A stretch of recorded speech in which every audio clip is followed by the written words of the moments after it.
तो अब फाइनली अपन बात कर लेते हैं कि कंफ्यूज नहीं होना है कि भाई सबसे ऊपर तो आप आरएस को भर ही रहे हो, अनलेस एंड अनटिल आपकी वो सुरेंद्र भाई वाली वो कि भाई मैं तो आरपीएस को ऊपर भरूंगा ही भरूंगा, है ना, तो वो अलग चॉइस है। फंस गए कि यार मुझे लेबर ऊपर रखना है या फिर इंडस्ट्री ऊपर रखना है, आप इसमें फंस गए। अब आप इसमें क्या करोगे कि यार अच्छा मतलब जैसे सर जैसे ओवरऑल जैसे बहुत सारे पैरामीटर्स वगैरह हैं, मतलब आपको एक सबसे इम्पोर्टेंट बात बोलनी होगी यार, इस पैरामीटर को तो सबसे ऊपर रख सकते हो आपकी। जैसे मेरे हिसाब से मुझे लगता है कि जो आपकी प्रवृत्ति है ना, नेचर आपका कैसा है वो सब, क्योंकि ये चमक धमक 6 महीने 1 साल 2 साल ठीक लगती है, लेकिन आपका नेचर ही नहीं है कि यार, जैसे मेरा नेचर है कि मैं फ़ोन को साइलेंट ही रखता हूँ, तो मैं तो वीडियो के लिए सूटेबल रह ही नहीं सकता। देखो जैसे पब्लिक डीलिंग वाले जितने भी आपके जॉब है, आपने मतलब फोन साइलेंट रख दिया और फोन उठा नहीं रहे हैं, तो ऐसे लोग क्या करेंगे भाई, जैसे कि साहब फोन इग्नोर कर रहा है। होता क्या है कि उनको कोई मतलब नहीं है कि आप कहाँ बिजी हो क्या है, वो उनसे कोई मतलब नहीं है। आप तो हमारा फोन है उसको उठाओ, फोन पे जवाब देना ही देना है, फोन पे भी अच्छे से आपने जवाब दिया तो आधी समस्याओं का समाधान हो जाता है। फिर वो जाएंगे कि भाई आपका जो जनप्रतिनिधि है उनके पास जाएंगे, उनको जाके यूं कहेंगे साहब आप फोन लगाओ, हमारा फोन नहीं उठाता ही, आप लगाओ। तो आप तो आपकी तो आदत है साइलेंट रखने की, तो आपने उनका भी फोन नहीं उठाया। देखो साहब आपका भी फोन नहीं उठा रहा, हमारा तो कैसे उठाता है साहब, बिल्कुल फोन नहीं उठाता साहब। मतलब ये तो ये डिपेंड करता है कि आप पब्लिक डीलिंग वाले जो है जॉब है, पब्लिक डीलिंग जॉब है उसमें, और फिर आप फोन नहीं उठा पा रहे या नहीं उठाते हैं, तो जैसे एक ये बिल्कुल नेचर पे डिपेंड करता है। इसीलिए मैं तो ये कहता हूँ कि जो प्रेफरेंस भराई जाती है तो उसका नाम ही प्रेफरेंस है, मतलब प्रेफरेंस आपकी कौन सी आपकी नहीं, आपकी लाइफ की प्रेफरेंस क्या है, सही बात है, आपकी लाइफ की प्रेफरेंस क्या है, क्योंकि आपको जीना है, अब आगे 20-30 साल वही जीना है। एग्जैक्टली सही बात है। एक आप तो पोस्टमार्टम भी बहुत बुरे तरीके से करते हो ना, आप भेज दूंगा मैं, आप कर लेना। ये तो है वास्तव में कनेक्टिविटीज की है ये बात। अच्छा लगता मुझे, तो मैं कह रहा हूँ कि आने वाले टाइम में है ना, ये ही सक्सेस होंगे जो अच्छे से पोस्टमार्टम करके पेश करते हैं कि ये तो आपका बड़ापन ऐसा कुछ नहीं। चलो यार आप ये हम गलत डायरेक्शन में चले गए, अपन अभी पहले सर्विसेज पे आते हैं। तो मेरा सवाल ये पर्सनल लाइफ वाला मामला कि जैसे आप घर पे आके शांति से रह लेते हो या फिर वहाँ पे भी काम वाम? बिल्कुल शांति है। अच्छा, घर पे आने के बाद में कोई इश्यू नहीं है ना? सड़क बन गई थी वो दिन में बन गई। 6 बजे के बाद में कोई ज्यादा डिस्टर्बेंस नहीं है, मेरे 3 साल का एक्सपीरियंस यही है। अच्छा हाँ चलो ठीक है, मतलब ये वाली बात भी सही है। तो ये तो अपना वीडियो हो गया, ठीक है। ऐसे ही नॉर्मल बातें करेंगे सारी सर्विसेज जितना अपने को पता है। सही बात है, हर सर्विस को लेके वैसे ही रिव्यू बनते हैं, ऐसे सेट भी नहीं हो पा रहा, मेरा ही खुद का ही नहीं हो पा रहा, अभी भी प्रेफरेंस सेट नहीं हो पा रही। शुरू की 5-6 सर्विसेज में टाइम लगेगा अपने को, बाकी तो फिर तो नीचे तो हाँ जी।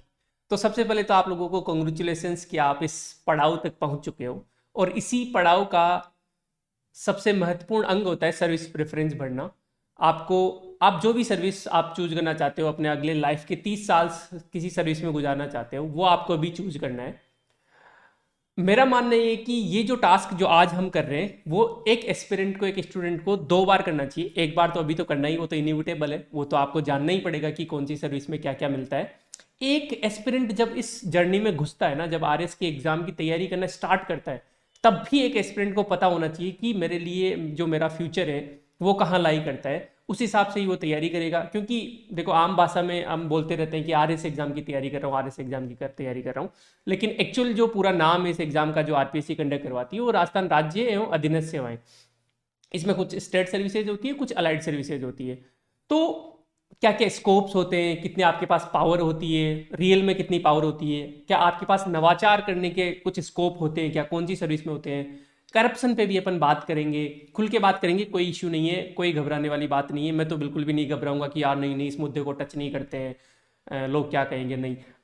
हम यदि अपने यार जैसे दो दो बहुत इंपॉर्टेंट चीज़ होती है, जब आप सरकारी सेवा में जा रहे हो तो आप कौन सी सरकारी सेवा में जा रहे हो, और जब आप अपने लाइफ पार्टनर का चुनाव कर रहे हो तो वो कैसा है, क्योंकि इनके साथ पूरी ज़िंदगी बितानी है आपको। घर पे जब आते हो तो फैमिली बहुत इंपॉर्टेंट होती है, जॉब पे जाते हो तो आप किस जॉब में जा रहे हो बहुत इंपॉर्टेंट होता है। तो खुल के बात करेंगे अपन इस पर। और बहुत सारे मैंने 12-13 पी आपको बताए थे, प्रेफरेंस भरते टाइम क्या क्या चीज़ों पे ध्यान रखना है, वो सारी अपन बात करेंगे अच्छे से, ठीक है। हालांकि ये जो मुद्दा है, ये मैटर है बहुत कॉम्प्लेक्स है। इवन मतलब जो सेलेक्टेड लोग हैं उनसे भी सर्विस प्रेफरेंस दोबारा भराई जाए तो वो भी एक बार कंफ्यूज होंगे ही होंगे। बच्चे यूट्यूब वीडियो देख के कंफ्यूज और हो रहे हैं क्योंकि कॉम्प्लेक्सिटी इतनी है कि यार करें क्या कंफ्यूज इधर। क्या, मैं बताऊं, आप हनुमान जी से दोबारा डीए परवा लो ना तो ये भी कंफ्यूज रहेंगे। ये इशू ही ऐसा है। सही बात है, क्योंकि सब्जेक्टिविटी बहुत है, subjectivity at the both ends. एक तो एस्पिरेंट की सब्जेक्टिविटी कि उसको अपने जीवन में क्या चाहिए, ये सर्विस प्रेफरेंस है, लाइफ की प्रेफरेंस का सवाल है। दूसरा, एक पर्टिकुलर सर्विस में भी वो सब्जेक्टिविटी है, आज जो है वो कल नहीं रहेगा उस सर्विस में, है ना। कुछ भी एक छोटा सा लो, एक छोटी सी टेक्नोलॉजी भी बहुत कुछ चेंज कर सकती है एक सर्विस में, तो सब्जेक्टिविटी है। मेरा काम आपको सर्विस प्रेफरेंस का ऑर्डर देना नहीं है, वो कोई भी नहीं दे सकता, वो आप खुद अपना तय करोगे। मेरा काम आपको डी क्लटर करना है कि आपके माइंड में बहुत सारे थॉट्स होंगे, जैसे महिला जेंडर है उनको बहुत सारे थॉट्स है कि हमें कौन सी सर्विस को प्रेफरेंस पे रखना चाहिए, हमारे लिए क्या एवेन्यूज है आगे, हमारे लिए क्या प्रॉब्लम्स आ सकती है, उन सबको बस खोल के आज रखने वाले एक्सरसाइज हम कर रहे हैं। इसमें मेरी बहुत लोगों ने हेल्प करवाई, so thank you so much उन ऑफिसर्स का जो अभी अलग अलग पोस्ट पे हैं, उनसे मैंने बात की, कुछ कुछ क्लिप्स में बीच बीच में उनकी डाल भी दूंगा। तो आज का जो इंडेक्स है एज यूजुअल जैसे सर्विस प्रेफरेंस पे अपन बात करेंगे, डेफ में क्या क्या डॉक्यूमेंट चाहिए वगैरह सारा हमने डिस्कस कर लिया है टेलीग्राम पे ही, FAQs आर्गन मैम ने और क्रिप्टन सर ने सारे आपके आंसर्स का जवाब दे दिया है। बेसिक्स ऑन प्रिपरेशन और how connect will help you in interview program, ये अपन बाद में बात करेंगे, आज अपना जो मुद्दा रहेगा वो सर्विस प्रेफरेंस का ही रहेगा, ठीक है। अगेन मैं रिपीट कर रहा हूँ, दोनों लोगों के लिए इंपॉर्टेंट है, जो बीच में है वो तो चलो ठीक है, वो तो तैयारी कर रहे हैं। यदि आप RS की तैयारी स्टार्ट की है आपने, आप जानना चाहते हो, आप RS की तैयारी कर रहे हो और जानना चाहते हो कि यार क्या क्या सर्विसेज है, क्या क्या कैसे क्या होता है, क्या करप्शन होता है या नहीं होता, शांति होती या नहीं होती, क्या मैं कुछ नवाचार इनोवेशन कर सकता हूँ या नहीं कर सकती हूँ, कौन सी सर्विस में आप अपने जो मन की है थोड़ी बहुत कर सकते हो, नवाचार ला सकते हो। जैसे वीडियो में आपने कहा कि आप वो बनवा सकते हो, अपने क्वार्टर्स वगैरह बनवा सकते हो, स्कूल में आप काम करवा सकते हो, तो ऐसे कौन सी सर्विस है जिसमें इनोवेशन है या फिर आप अपना मन का थोड़ा बहुत अलग कुछ हटके कर सकते हो, इन सब के बारे में अपन बात करेंगे। देखो, कॉम्प्लेक्सिटी की अपन बात करें तो हनुमान सर की जो सेकंड प्रेफरेंस थी वो वीडियो थी, मतलब बहुत अनयूजुअल है, इनकी रैंक 76 थी पिछले एग्जाम में, और जब इनसे मैं बात कर रहा था तो मतलब बहुत अनयूजुअल थी, क्योंकि RS के बाद में वीडियो तो कोई नहीं बढ़ता, या तो लोग RPS को बढ़ते हैं या अकाउंट सर्विस को बढ़ते हैं या कोई RTS को बढ़ सकता है, लेकिन वीडियो तो नहीं बढ़ता कोई भी। तो इस बार तो खैर वीडियो की पोस्ट ही नहीं है, रूरल डेवलपमेंट ऑफिसर जो होते हैं। तो अब देखो ये इतनी सब्जेक्टिविटी है। उसके बाद जैसे क्रिप्टन सर की सर्विस प्रेफरेंस की अपन बात करें तो देखो RS इनकी फर्स्ट थी और सेकंड इनकी अकाउंट सर्विस थी। अब देखो थर्ड पे है इनका राजस्थान स्टेट इंश्योरेंस सर्विस, न RTS है न RPS है।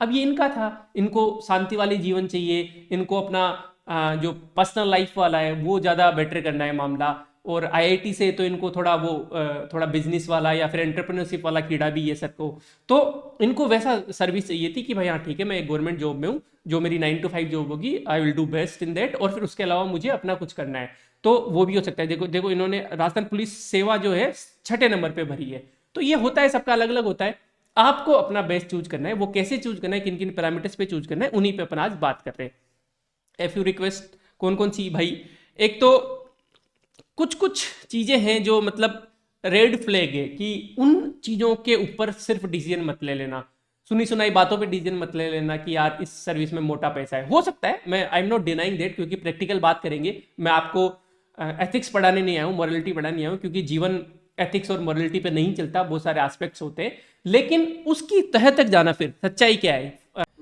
मैं बता रहा हूँ कि अभी सरकार ने अपने जो CS सर है सुधांशु पंत सर, उन्होंने पूरा ऑनलाइन कर रखा है मामला, E-फाइल चल रही है भाई। हाँ, E-फाइल चल रही है, उसमें टाइम शो करता है, आपने फाइल लेट कर दी तो आपका शो होता है टाइम कि आप इतने लेट हो। ऑफिस में बाकायदा मेरा सबसे बढ़िया रिकॉर्ड है, मेरा सबसे लेट चल रहा है अभी। यार ये वाला सॉफ्टवेयर हमें भी दो यार, कनेक्ट सील्स में हमारी लेट वेट चलती रहती है चीजें PDF वगैरह। अभी अपन इन पे बात करेंगे। दूसरा, पेन और पेपर लेके बैठना है, क्योंकि यदि आप सर्विस प्रेफरेंस भर रहे हो, तो यदि आप वैसे आए हो जानने के लिए कि RS अलाइड सर्विसेज में क्या होता है, तो दैट्स फाइन। पेन और पेपर लेके बैठना है ताकि आप वो एक्सरसाइज करो जो आपको एक्चुअली वहाँ पे भरना है सर्विस प्रेफरेंस। और सिर्फ मेरे पे डिपेंडेंट मत रहना, इस वीडियो पे डिपेंडेंट मत रहना, बहुत सारे यूट्यूब पे बाकी लोगों के भी अच्छे अच्छे वीडियोज पढ़े, उनको भी एक बार नज़र से देख लेना, क्योंकि मैंने भी देखा है उन वीडियोज़ को। इसमें कोई शर्म वाली बात नहीं एक्सेप्ट करने के लिए, क्योंकि मैंने बहुत सारे ऑफिसर से बात की, उसके अलावा वीडियोज़ देखे, तब जाके मेरी क्लैरिटी आई है। क्यों, मतलब इवन मैं ये वीडियो पहले तो सोच रहा था कि यार कोई सिलेक्टेड कैंडिडेट है वही बना दे, लेकिन फिर मैंने ये 3 दिन इन्वेस्ट किए, वेस्ट तो मैं नहीं बोलूँगा, इन्वेस्ट इसलिए क्योंकि यदि मैं एक कोचिंग चला रहा हूँ, यदि हम लोग कनेक्ट टीम वाले किसी चीज़ को कर रहे हैं, तो मुझे जानकारी होनी चाहिए, हमें जानकारी होनी चाहिए कि यार हम बच्चों को किस चीज़ की प्रिपरेशन करवा रहे हैं। कल को कोई मेंस दे रहा है, कोई प्री दे रहा है, और वही हमसे पूछ ले कि यार इस सर्विस में क्या एवेन्यूज है, क्या है, तो वो हमें पता होना ही चाहिए। क्योंकि पिछली बार जब मैंने सर्विस भरी थी तो सही बता रहा हूँ, हवा में ही भरी थी, ऐसे ही 1-2 लोगों से बात कर ली थी, सिलेक्टेड लोगों से, और उतना नहीं पता था मुझे, इवन अलाइड सर्विस और बाकी क्योंकि जाना ही नहीं था। बस वही कि RS RPS मिल जाता है तो ठीक है। आप ये गलती मत करना, यदि आप क्योंकि मेरा तो वैसा था कि मैं तो इधर कोचिंग फील्ड में चले जाऊंगा या फिर अपनी प्राइवेट जॉब में जो मैं छोड़ के आऊँ उसी में चले जाऊंगा, तो लेकिन सबका ऐसा नहीं होता। तो और अभी क्योंकि मैं इस फील्ड में आ गया हूं तो मुझे इसकी जानकारी होनी चाहिए सबसे पहली बात तो, और इंटरव्यू और मैंने बताई दिया कि जो न्यू एंट्रेंट्स है उनको जानकारी होनी चाहिए। ये एक पिछले बार कौन सी सर्विस कहाँ पे क्लोज हो गई थी, ये भी थोड़ा सा आपको बेसिक जानकारी होनी चाहिए। जैसे RS है, सबसे पहले तो मैं क्रेडिट देना चाहूँगा सम्यक इंस्टीट्यूट्स को। देखो भाई, सीधी सी बात है, इन्होंने कोई चीज़ मेहनत की है, हमें क्रेडिट देने में कोई दिक्कत वाली बात नहीं। अब इसी एक्सरसाइज को हम दोबारा करते, हमारे एक दिन खराब करते, क्या मतलब था? इन्होंने पब्लिक डोमेन में डाली हुई है, विथ ड्यू क्रेडिट हम इसको यूज कर रहे हैं, तो thank you so much sir for this. तो RS जैसे फॉर एग्जांपल जनरल में तो चौथे पे ही क्लोज हो गई थी, है ना। और जनरल विमन की हम बात करें तो 13वीं रैंक तक क्लोज हो गई थी, उसके बाद में RS नहीं मिला था जनरल विमन को। OBC की हम बात करें तो यदि आपकी रैंक 33 तक थी तब आपको RS मिला था। OBC विमन की हम बात करें तो 37वीं रैंक तक RS मिला था, उसके बाद में आपको RS नहीं मिला था। तो RS की पोस्ट कम भी थी। RPS में देखो, अब बहुत बार ऐसा होता है कि देखो जनरल विमन 36 पे ही क्लोज हो गई, ऐसा क्यों हुआ? क्योंकि महिलाओं ने ज्यादा प्रेफरेंस RPS को भरा ही नहीं, उन्होंने अकाउंट सर्विस को ज्यादा प्रेफरेंस भरा, ठीक है। तो ये भी थोड़ा होता है, अकाउंट सर्विस जनरल के लिए तो थी नहीं, महिलाओं के लिए थी। तो 97 रैंक तक आपको अकाउंट सर्विस मिला। 98 OBC विमन, ये शायद शीतल की 98 ही थी, तो उनको अकाउंट सर्विस मिला। तो इस तरीके से थोड़ा बहुत ट्रेंड आपको पता होना चाहिए। हालांकि सर्विस प्रेफरेंस में ज़्यादा आपका इम्पैक्ट नहीं करेगा कि इस बार कितनी पोस्ट है क्या है, क्योंकि मान लो आप किसी कैटेगरी में नहीं हो और आपने वो ऊपर भर दी तो आपको नेक्स्ट कैटेगरी मिल जाएगी, वो कोई इश्यू नहीं है। तो दो चीज़ों पे, एक तो ये पोस्ट कितनी क्या है और दूसरा कि आपकी पर्टिकुलर कैटेगरी की पोस्ट है या नहीं है, वो ज़्यादा इंपैक्ट नहीं डालेगी आपकी सर्विस प्रेफरेंस में। आप जनरल, अपने आप को जनरल कैटेगरी का मान के भर दो, क्योंकि आपकी पोस्ट नहीं होगी तो फिर आपको नेक्स्ट प्रेफरेंस मिल जाएगी, तो वो कोई इश्यू नहीं है, ठीक है। ठीक है साहब, तो अब चलते हैं। आप पूरा एक्सरसाइज का सार 3 दिन से देखो मैं लगा पड़ा हूं इन चीज़ों में, मैंने बहुत लोगों से बात की है और पूरी एक्सरसाइज का सार ये निकला है। अभी आपको हो सकता है कि नहीं मानने में होगी इच्छा कि नहीं यार मैं तो भाई RPSC के लिए ही बनाऊं या RS के लिए ही बनाऊं, उससे नीचे।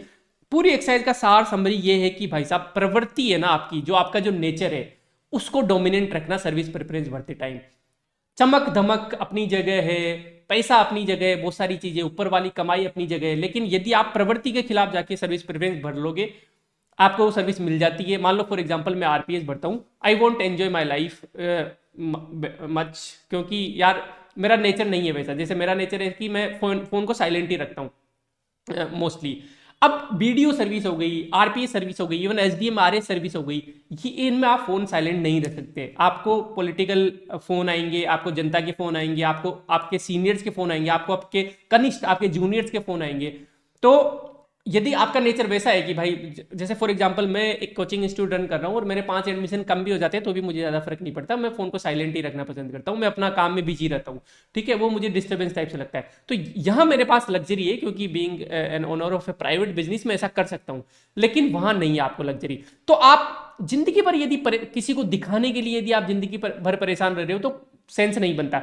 24 घंटे में से फॉर एग्जाम्पल, मैं थोड़ा सा एग्जाम्पल देता हूँ कि आपके पास 24 घंटे होते हैं, आपने अपने नेचर प्रवृत्ति के खिलाफ जाके कोई सर्विस चूज कर ली, लेट से RPSC चूज कर लिया आपने, ठीक है।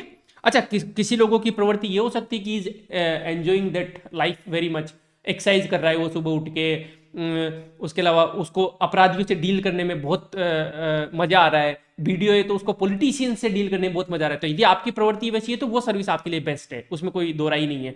तो जैसे मान लो मुझे RPS मिल जाती है, अब 24 घंटे में से 2 घंटे मेरे चमक धमक रह सकती है। कैसे? मान लो मैं किसी शादी फंक्शन में गया, ठीक है, उसके अलावा मान लो मेरे पास कोई आ रहा है, कोई लोकल पॉलिटिशियन आ रहा है, लोकल सरपंच या कोई भी आ रहा है, तो मुझे 2 घंटे बहुत स्पेशल फील होगा। अपने जूनियर्स है, जैसे मान लो पुलिस कांस्टेबल वगैरह है, उनके सामने बहुत स्पेशल फील हो रहा है। लेकिन ये सच्चाई है कि बाकी जो 22 घंटे है ना, वो यदि आपकी प्रवृत्ति वैसी नहीं है तो आप बिल्कुल बाकी 22 घंटे परेशान रहोगे। अब एक चीज बताओ, काहे की मतलब ये एक समझदारी है कि मैं किसी को ट्रेड ऑफ कर रहा हूँ किसी चीज को, 24 घंटे में मुझे बोला जाएगा कि 22 घंटे तू परेशान रहेगा लेकिन 2 घंटे तेरे चमक धमक रहेगी, 2 घंटे तू पावर को एंजॉय करेगा, 2 घंटे तेरे रिश्तेदार तेरी इज्जत करेंगे, तू कहीं भी जाएगा। तो भाई मैं तो ऑफकोर्स 22 घंटे को चूज करूंगा। तो ये थोड़ा सा देख लेना, समझ लेना, कोशिश। बाकी एक चीज बताऊं, सोसाइटी की रेस्पेक्ट की बात बताऊं तो ये सच्चाई है कि लोगों को ज्यादा नहीं पता, आप इवन अलाइड सर्विस में भी होंगे तो भी लोग आपकी रेस्पेक्ट कर लेंगे। क्यों? क्योंकि उनके लिए आप आरएस के हो। गांव वगैरह में एक बार हो जाता है कि यार ये आरएस बन गया, आरएस का एग्जाम सेलेक्ट किया है, तो वो थोड़ी बहुत आपकी पावर रहेगी, तो वो उसमें कोई इश्यू नहीं है। तो ध्यान रखना, प्रवृत्ति आपकी पोस्ट या फिर पद से ऊंची होनी चाहिए जब आप सर्विस प्रेफरेंस भर रहे हो। तो अब जैसे मेरे जी आपका जैसे आपका कोई ऐसा है कि कभी होता है कि यार कहाँ वीडियो में फंस गया मैं, या फिर और कभी ना कभी ना कभी नहीं, कभी कभी कभी ऐसा होता होगा कि मेरे यार सबसे बेस्ट सर्विस। मेरे साथ में ये हुआ कि मैं बता रहा हूँ ना, प्रेफरेंस ही अपना खुद का प्रेफरेंस है। अब जैसे मैं पुलिस में जाता ना तो ये 10% होता है कि यार भाई तुम 12-13 साल रह गए, आपको जब इतना पता ही था कि ये इतना है, यहाँ वर्कलोड है, इतना काम है, 24 घंटे ड्यूटी है, अरे कहाँ फंस गए, कहीं और सेवा में चले जाते हैं। लीडरशिप को मैंने थोड़ा सा पहले से ध्यान रखा था कि ये ग्रामीण लोगों से बिल्कुल टच में है।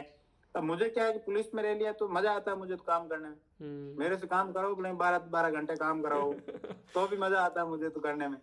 तो और यहाँ इतना काम 12 घंटे का काम है नहीं आपके पास में, आप स्मार्टली तरीके से काम करते हैं, 6 घंटे में निपटा देते हो पूरा काम, बाकी पूरे दिन इतना काम भी नहीं। तो मुझे तो आनंद आया। तो आपको क्या क्या कंसिडर नहीं करना चाहिए वो मैं बताता हूँ। जैसे फॉर एग्जाम्पल अभी 2-3 दिन पहले की बात है, मैं जा रहा था ऑफिस से अपने घर पे जा रहा था, तो सीट बेल्ट नहीं लगाई हुई थी। मैं दूसरी सीट पे बैठा हुआ था, बगल वाली सीट पे, को ड्राइविंग सीट पे बैठा हुआ था, सीट बेल्ट मैंने नहीं लगाई हुई थी। और पुलिस थाने वालों ने रोक लिया, मुझे रोक लिया गाड़ी साइड में। और वो आपको पता ही बहुत र्यूड से होते हैं वो उनको क्या मतलब है कौन क्या है, कि उनको कोई मतलब नहीं रहता। तो उन्होंने गाड़ी साइड की। फिर फॉर्चुनेटली उस थाने में ही मेरी जूनियर पोस्टेड थी एसआई के पद पे, तो उन्होंने फ़ोन कर दिया, बाहर आ गई थी, फ़ोन कर दिया और उन्होंने मुझे जाने दिया। ठीक है, अब उस टाइम ऐसे फील होता है कि यार मैं क्या कर रहा हूँ यार, मतलब मैं भी आरएस बन सकता हूँ, मैं भी आरपीएस बन सकता हूँ, मुझे तैयारी करनी चाहिए वैसे वैसे, है ना। इस कंसिडरेशन पे कभी भी आपकी प्रेफरेंस चूज मत करना, क्योंकि अगेन मैं बोल रहा हूँ कि ये जो इवेंट्स होते हैं ना छोटे मोटे, ये महीने में 1 बार हो जाएंगे, है ना, महीने में 2 बार हो जाएंगे कि मुझे पुलिस ने पकड़ लिया, है ना। ऐसे जाओगे तो आपको फिर किसी दिन आप हॉस्पिटल की लाइन में लगोगी तो आपको एहसास होगा कि यार मैं तो डॉक्टर होना चाहिए, या फिर मेरा तो खुद का हॉस्पिटल होना चाहिए। ठीक है, तो ये ध्यान रखना इस चीज़ का कि ये छोटे मोटे इंसिडेंट के बेसिस पे आपको किसी ने कभी मान लो थप्पड़ मार दिया हो तो आप ग्रज या गुस्से में कि पर्टिकुलर सर्विस का चुनाव मत करना कि अब तो मैं आरपीएस बनूंगा और इसको मजा चकाऊंगा। मेरे पड़ोसी से मेरी लड़ाई हो गई थी, पुलिस ने एक बार एफआईआर दर्ज नहीं की थी। ये सब बहुत छोटे रीजन है। अगेन मैं बोल रहा हूँ कि ये आपके साथ 1 महीने में 1 बार इंसिडेंट हो सकता है, और किसी से रिवेंज लेने के लिए भाई खुद से रिवेंज क्यों लेना है, खुद की लाइफ को क्यों बर्बाद करना है हमें। आपका जो नेचर है ना उसके आधार पे करो। दूसरा, दूरगामी फ्यूचर को देखते हुए आपको सर्विस को अलॉट करना है। हो सकता है कुछ इंसेंटिव हो, गलत इंसेंटिव भी अभी हो कि भाई इस सर्विस में बहुत पैसा है, लेकिन एक छोटा सा टेक्नोलॉजी, एक छोटा सा अमेंडमेंट लॉ में उस सर्विस को खत्म कर देता है। जैसे फॉर एग्जांपल आईआरएस आईटी पहले आईपीएस से भी लोग ऊपर बढ़ लेते थे, एक टाइम था। क्यों बढ़ लेते थे? क्योंकि आईआरएस आईटी में जो अदर चैनल्स थे पैसा वगैरह कमाने के, ये ठीक ठाक थे। लेकिन अभी फेसलेस कर दिया सिस्टम को, टेक्नोलॉजी इतनी आ गई, तो अब 2011 में जिन्होंने आईआरएस आईटी चूज किया वो भी आप आज दुखी है। और पिछले 3 साल में भी एक रिपोर्ट आई थी, 850 आईआरएस ऑफिसर्स ने रिटायरमेंट, वीआरएस, वॉलंटरी रिटायरमेंट ले लिया। कोई कोचिंग सेक्टर में पढ़ा रहा है, कोई अपना बिजनेस कर रहा है। समझ रहे हो क्यों? क्योंकि जिस मोटिव से वो आए थे बिजनेस इसमें सर्विस में, वो मोटिव अब उनके लिए रहा नहीं। तो ये ध्यान रखना है कि यार जैसे फॉर एग्जांपल आज हम बोल सकते हैं कि यार तहसीलदार में बहुत पैसा है यार, है ना, ऊपर वाली कमाई, द सो कॉल्ड ऊपर वाली कमाई। तो पहली बात तो इलीगल है, करो ही मत हो। सेटिस्फेक्शन नहीं है, मतलब मैं तो बोलता हूँ कि यार तुम देश सेवा के लिए, समाज सेवा के लिए करप्शन को मत छोड़ो, मतलब तो क्योंकि कहने वाली बातें हो जाती है, एथिक्स मोरलिटी वाली बातें उतनी प्रैक्टिकल लगती नहीं है जीवन में।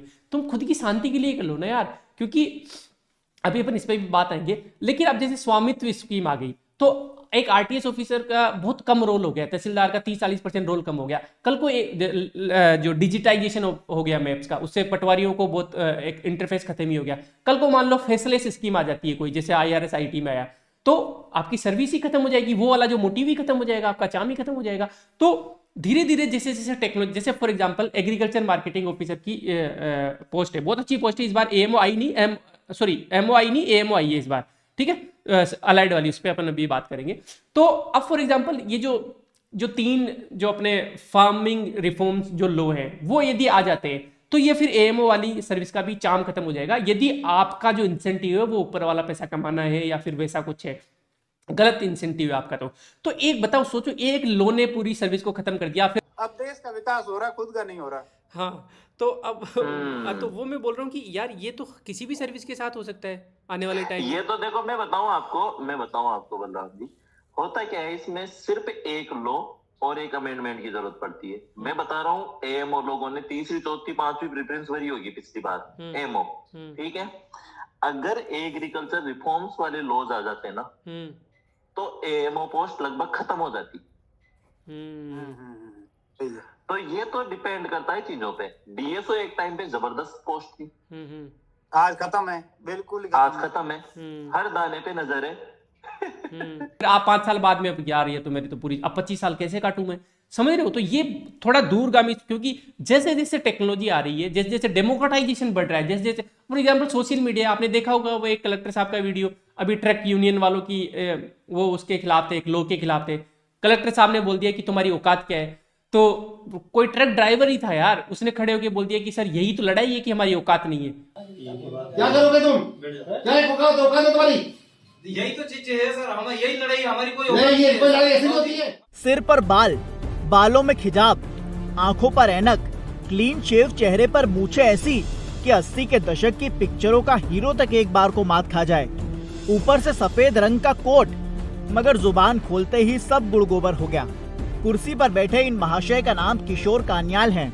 बताओ, और कलेक्टर साहब सस्पेंड हो गए, वो वीडियो वायरल हो गया। तो आजकल सबके हाथ में मोबाइल है, ये ध्यान रखना। ये सच में है कि ऑफिसर जो गलत तरीके से पैसा कमा रहे हैं या फिर गलत तरीके से किसी के साथ बिहेव कोई नहीं कर सकता आजकल। कोई SDM आके किसी के साथ बदतमीजी नहीं कर सकता, सबके हाथ में मोबाइल है, सबके हाथ में कैमरा है आजकल, तो नहीं कर सकते। तो उन मोटिव से मत जाना। आप जितने अच्छे इंसान होंगे, जितना आपका अच्छा इंटेंशन होगा, उतना ही आप एंजॉय करोगे लाइफ को। अल्टीमेटली सेटिस्फेक्शन को तो इंप्रूव करना है भाई। पैसा से भी सेटिस्फेक्शन मिल रहा है, करप्शन से भी बहुत सारे लोगों को सेटिस्फेक्शन मिलता है, क्योंकि पैसा अकाउंट में बढ़ता जा रहा है और आप बाकी लाइफ की लग्जरीज कमा रहे हो। लेकिन यदि वही पैसा आपको खाने दौड़ जाए, आपकी सुख चैन नींद उड़ जाए उस पैसे से, फिर वो पैसा क्या काम का। तो सेटिस्फेक्शन को अपने को मैक्सिमाइज करना है, किसी का भला करके।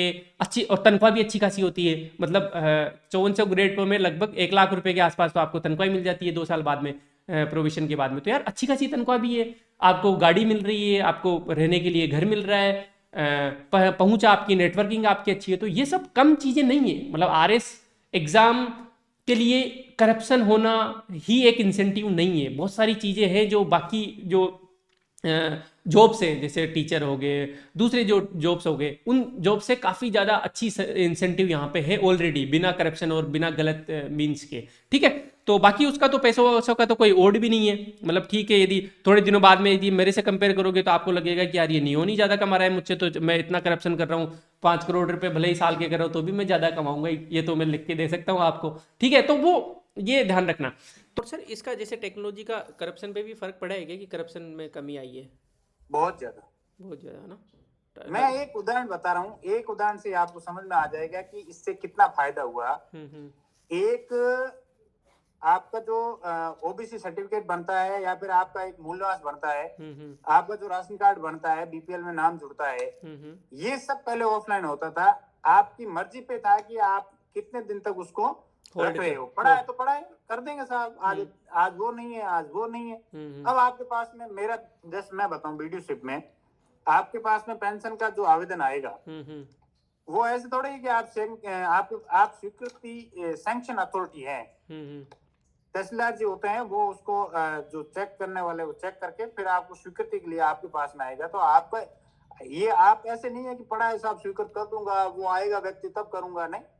आपका एक टाइम लिमिट है 10 या 15 दिन, वहां उस दिन तक नहीं किया तो अपने आप स्वीकृत हो जाएगा वो, और ये माना जाएगा कि आपकी नेग्लिजेंसी थी, आपने स्वीकृत किया क्यों नहीं, आपकी ड्यूटी थी ये।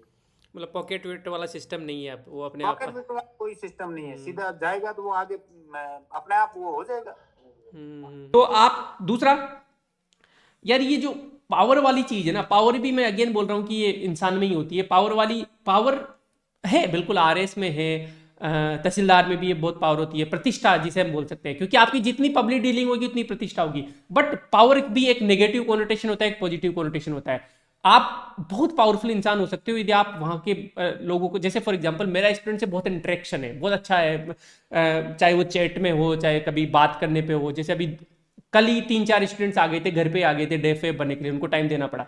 तो ये भी एक पावर है कि यदि मेरे साथ लोग, आपके साथ जितने लोग खड़े हैं ना उतनी आप पावरफुल हो। मतलब मैंने कहीं कहीं ऐसे बीडीओ ऑफिसर्स की ये खबर सुनी है कि यार पॉलिटिशियंस उनसे इन्फीरियर फील करने लग जाते हैं कि यार ये चुनाव लड़ेगा क्या, यार इतना फेमस कैसे हो रहा है। तो सोचो एक आरएस ऑफिसर होती हो, एक बीडीओ होती हो, एक तहसीलदार होती हो, आप इतने फेमस हो सकते हो यदि लोगों के लिए आप अच्छा काम कर रहे हो। लोग यार क्या चाहिए होता है, कोई आपके ऑफिस में आए आप हंस के बात कर लो, सामने वाला ऐसा लगता है कि अरे यार बीडीओ साहब ने पता है मेरे से इतने ढंग से बात की, मेरे को चाय पिलाई, तब कि आपका कुछ नहीं जा रहा कि बैठो बैठो चाय ले यार भाई।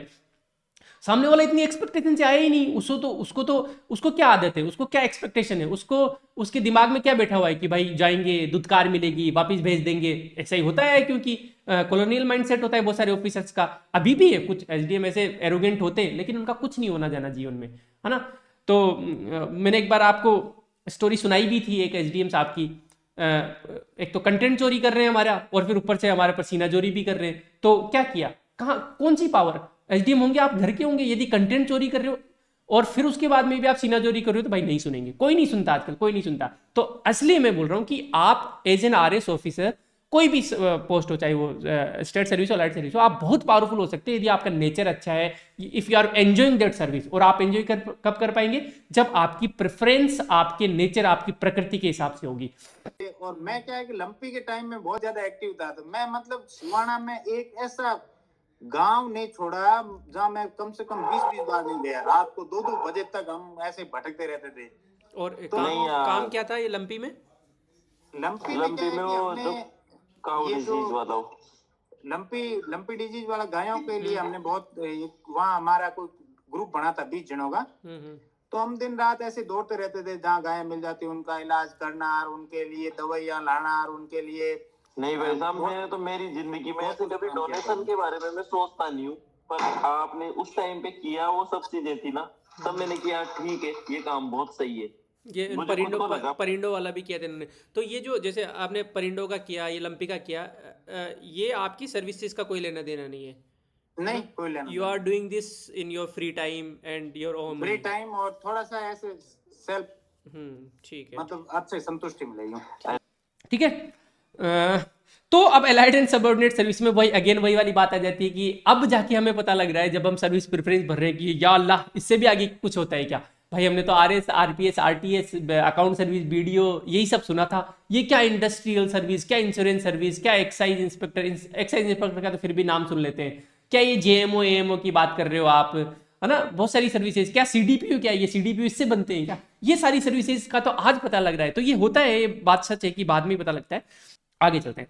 स्टेट एंड एलाइड सर्विस की मैं बात करूं तो देखो, राज्य सेवा होती है और एलाइड मतलब नाम ही एलाइड है, सहायक सेवा है। तो ये राज्य सेवाओं के सहायक होते हैं, इनके सबऑर्डिनेट होते हैं, और यूजुअली वो अलग अलग सर्विस पे डिपेंड करता है। लेकिन जैसे बहुत सारी सर्विसेज की एलाइड सर्विस बनी हुई है, जैसे कोऑपरेटिव सर्विस है, स्टेट कोऑपरेटिव सर्विस है, सहकार जो सेवा है उसके फिर एलाइड सर्विस होगी, उसकी सहायक सेवा होगी। अब एलाइड से उसमें कोऑपरेटिव जाने में टाइम लग जाता है, वो डिपेंड करता है सर्विस पे। अलग के कोई सर्विस में जैसे 5-6 साल में आपका प्रमोशन हो जाता है। इवन जैसे एमओ और जेएमओ की मैं बात करूं, जो मार्केटिंग ऑफिसर की, जो एग्रीकल्चर मार्केटिंग ऑफिसर की जो भर्ती आई है, उसमें जेएमओ से एमओ जाने में 3-4 साल ही लग रहे हैं, है ना।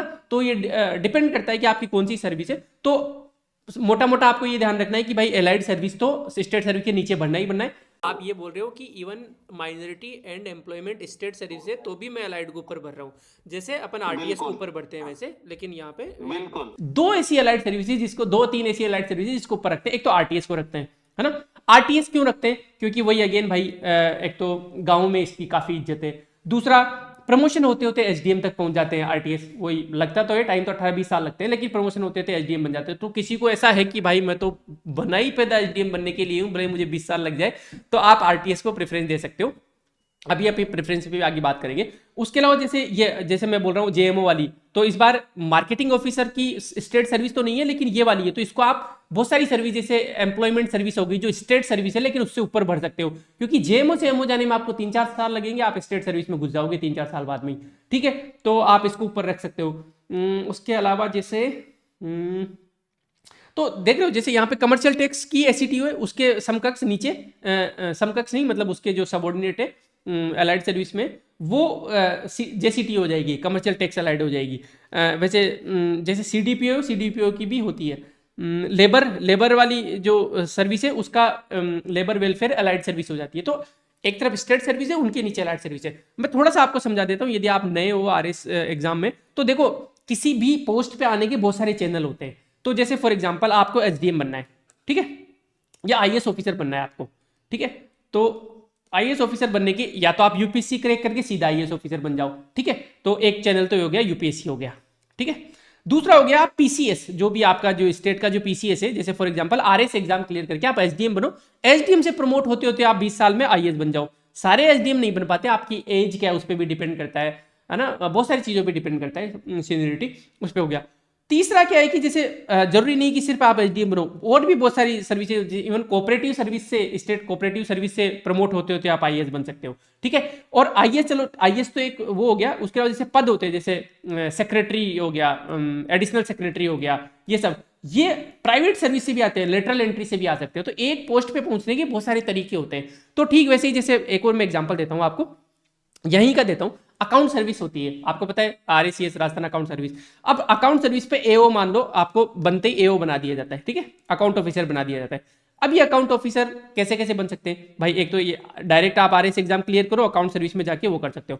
दूसरा, जूनियर अकाउंटेंट की भर्ती आई थी अभी, तो जूनियर अकाउंटेंट में आप सबसे पहले जूनियर अकाउंटेंट बनते हो, फिर आप एडिशनल एओ बनते हो फर्स्ट लेवल के, फिर आप एडिशनल एओ बनते हो सेकंड लेवल के, और फिर उसके बाद में मतलब वही लगभग 15-20 साल बाद में आप अकाउंट ऑफिसर बनते हो।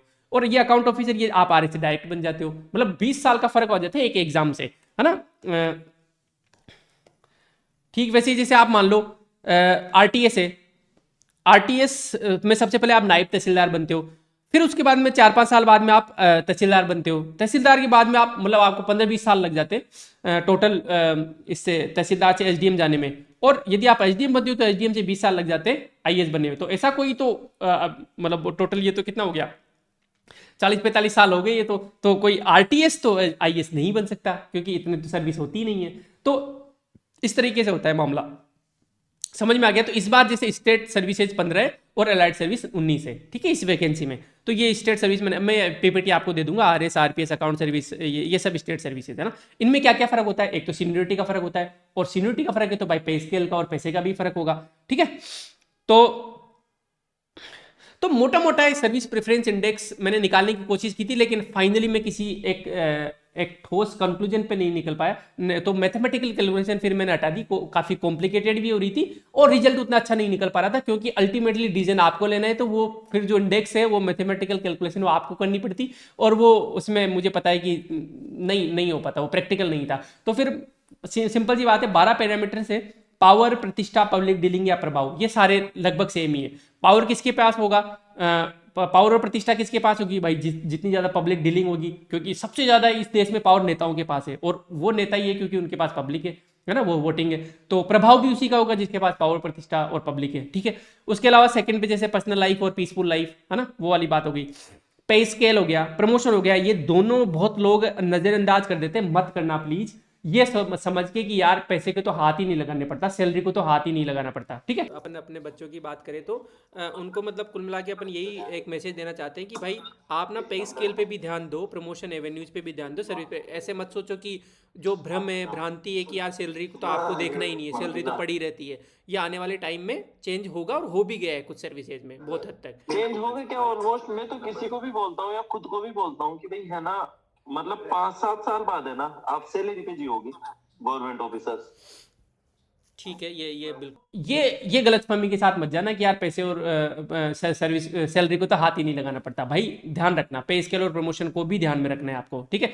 पीसफुल लाइफ को भी आपको ध्यान रखना है। प्लेस, रूरल, अर्बन, बहुत सारे लोगों को ऐसा होता है कि, तो ये इस तरीके के 12 पैरामीटर है, अपन थोड़ा डिस्कस कर लेते हैं। पे स्केल भाई L14 सबसे हाईएस्ट पेमेंट मिलता है इनको, फिर L12 हो गया। तो मान लो आप मोटा मोटा आप कर लोगे। अब मान लो आप 2 सर्विसेज में फंस रहे हो, तो सबसे पहले इन पैरामीटर्स को याद करना कि यार मेरे लिए ना सबसे इंपॉर्टेंट पैरामीटर कौन सा है। कि यार मान लो आप फंस गए कि यार मुझे लेबर ऊपर रखना है या फिर इंडस्ट्री ऊपर रखना है, आप इसमें फंस गए। अब आप इसमें क्या करोगे कि यार लेबर और इंडस्ट्री बाकी तो सेम है, मैं इंसान ऐसा हूं कि यार मैं ऑफिस जॉब नहीं कर सकता, मुझे जो डेस्क जॉब है उतनी अच्छी नहीं है, तो मैं फिर अब देखूंगा कि इसमें ऑफिस जॉब और डेस्क जो फील्ड जॉब है किसमें ज्यादा है, ठीक है। उसके अलावा जैसे कि यार मुझे अब दोनों सेम सी लग रही है, पैसा कहाँ मिल रहा है ज्यादा, प्रमोशन किस में ज्यादा मिल रहा है वो मैं देख लूंगा, है ना। यार मैं पर्सनल टाइम किस में ज्यादा दे सकता हूँ उसके हिसाब से मैं देख लूंगा। तो मैं मोटा मोटा थोड़ा डिस्कस कर लेता हूँ। जैसे फॉर एग्जांपल ये स्टेट सर्विसेज हो गई और ये अलाइड सर्विसेज हो गई, इनका आप देख लेना, इनका जो वर्तमान जो पे मैट्रिक्स है वो ऐसे है। जिसका पे मैट्रिक्स ज्यादा होगा वो उसमें ज्यादा पैसे मिलेंगे आपको। और फिर उसके बाद में प्रमोशन वाली बात करें तो जैसे ये thanks to Vivek Gujjar sir, उन्होंने डाला था and all credit goes to him.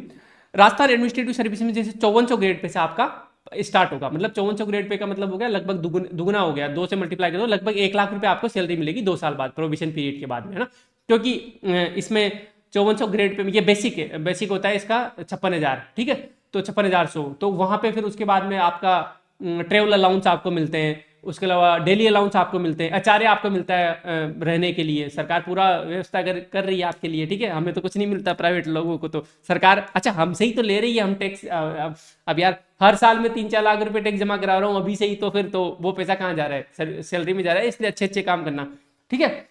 तो 1 लाख रुपए लगभग तनख्वाह। फिर आपका प्रमोशन होता है तो आप 6600 ग्रेड पे पहुंचे, और इस तरीके से आप मतलब 9500 ग्रेड तक पहुंच रहे हो आरए सर्विस में। मतलब ये तो फिर उधर आईएएस तक जाते 9500 ग्रेड पे आपका हो जाता है।